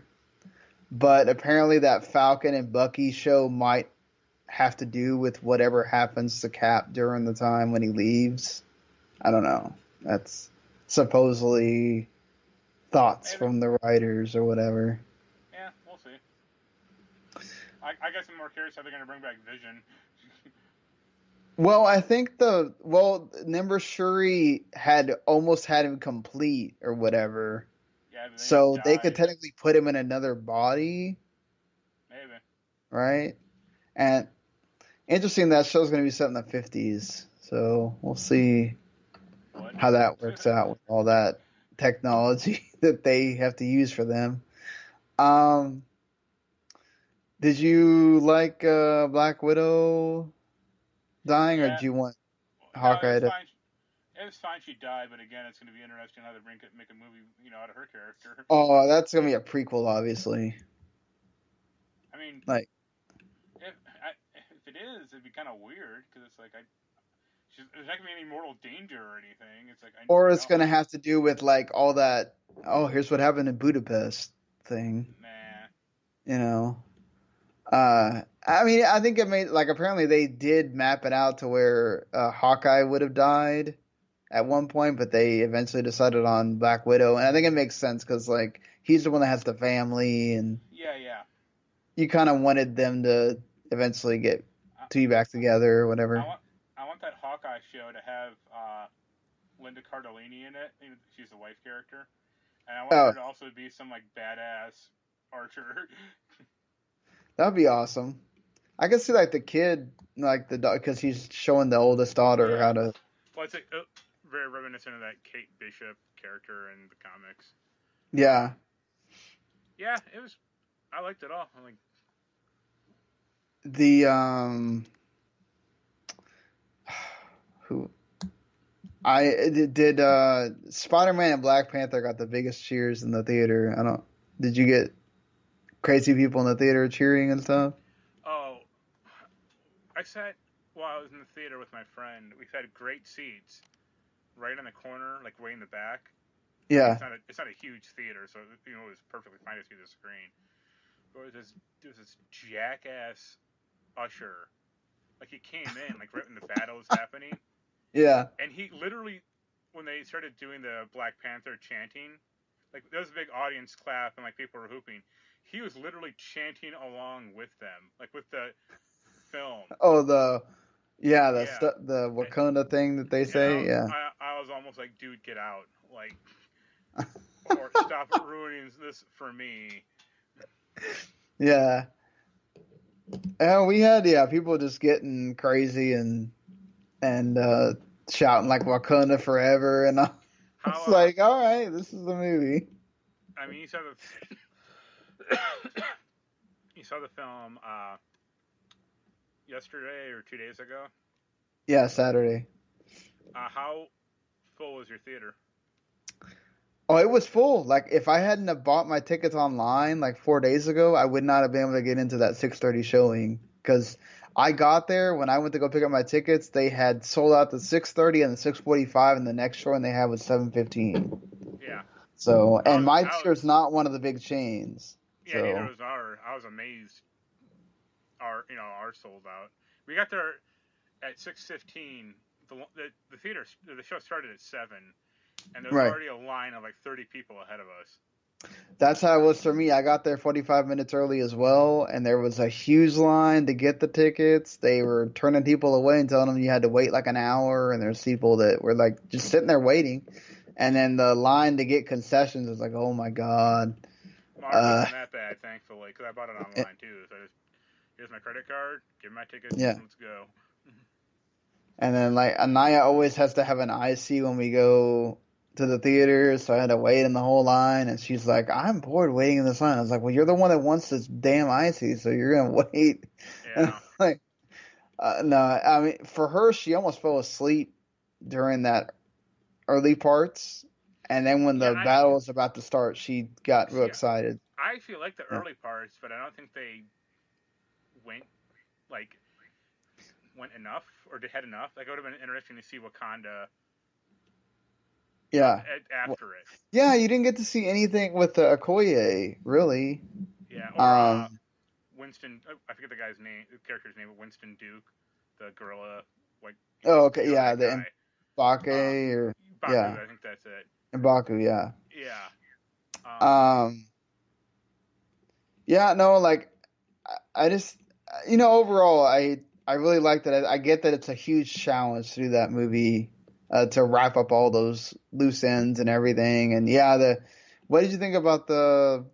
I thought Ant-Man was really pretty good oh yeah, for all Paul that. Rudd thing was good. It was Did also, you I think it's have a funny that problem at like, all with any of the time stuff or? oh no, it flowed fair enough, I guess. Well, no, I Um, meant like the time travel, like no, that's what I freaking meant. Thanos just gets to send a whole army through with the Well, that's a big ship, so what do you expect? yeah. I was gonna say the only thing that like was a little strange. Well, strange is like no one batted an eye at either Nebula or Rocket. And Yeah. if you have a talking fucking raccoon, people might be freaked out a little, or it might be like, oh, I guess religion, we're the only life on the planet's a little off. Well, Nebula was at least on her planet when they had to do that separating thing. Like Rocket being in Asgard, I'm like nobody says anything. Well, no, Like, Asgard. I mean, no, Asgard's no. I mean, like when Nebula and Rocket are living on Earth for that 5 year period. oh, well, I think people know them, right? From I mean, the Avengers do, but I don't think like a regular person would. If no, yeah, you're right. I, or like just, the Hulk is kind of walking around New York or wherever the hell he was. It's like, well, like everybody was trying to like get his autograph and stuff. yeah, The I did like the Thor Fat getting to Thor. go see his mom again and all Oh, that. okay. That was nice. Like Yeah, I uh thought the hammer scene with Cap was great. oh, that was awesome. Like he's like, I knew you could do it. Like Yeah, then well, also yes. before that, Thanos busting that shield up. Yeah. Just like carving it up and then he has both the Stormbringer and the Mjolnir and he's like, let me have that one. Like Yeah, that was good. Yeah, I think if you think about it too hard, you can nitpick that movie to death or whatever, but I don't think it's. overall it's an enjoyable. I mean, it's an extremely satisfying movie. I still think I might think Infinity War is better, just as a actual film.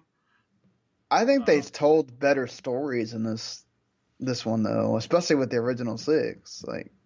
yeah, Like Iron Man was, I almost started crying at the end. Like damn, that sucks. I mean, like I could see it coming. Like one of the big ones had to go. yeah. Um, but yeah, just it was sad. Uh, well, plus he was like so sad about Spider-Man, and then he comes in, and then he's the one that dies, and it's like, oh God. Well, it looks like do you like the idea of Thor maybe being Yeah, in Guardians 3? I mean, it'll take the pressure off him a little. Um, I think he works better as a character when he's not the main focus. Yeah. Thor Ragnarok, he kind of was, but it's also more of a, buddy movie or team movie. Yeah, with there him was an and, ensemble there with that one. like Thor 1 and 2, they were okay, but not what you really wanted. Well, did you read that he was kind of tired of Thor Yeah, until Ragnarok? Yeah, it makes because sense. well, especially 2 was just so bad. Yeah. Don't blame the guy at all, but yeah, I mean they're certainly setting up some interesting stuff for some of the other movies and all that. I want to see how Spider-Man's going to handle all this. That's just to see how it truly closes, I guess. He's facing Jake Gyllenhaal, so you never know what's going to happen. Oh God! He'll use that time reminding potion like in Prince of Persia. And I do like Mysterio as a villain, so there's that too. Well, yeah, it looks decent at least. Like that's a pretty C-list villain. Let's be honest, but yeah, that's true. But I mean, they've used a lot of the other ones. Yeah. So. For good and bad movies. Plus, Venom has its own thing, so I don't know if they want them to mix right now. Yeah, I hear you yawning, so we should end this. We should wrap this up. Yeah, it's late. We almost went like 3 hours almost. Yeah. But all right, that's it for the show. If you like what you heard, you can always subscribe Video Games to the Max or subscribe to everything we do at WTM Network. Go visit WTMnet.com. You have Mark's Division 2 review and also the Warhammer Chaos Bane preview as well. Thank you to Last Word on Life for hosting us on there as well. You can follow us on Twitter at WTMSean, at Humanity Plague, at WTM Network. And until next week, we'll see you later, everybody.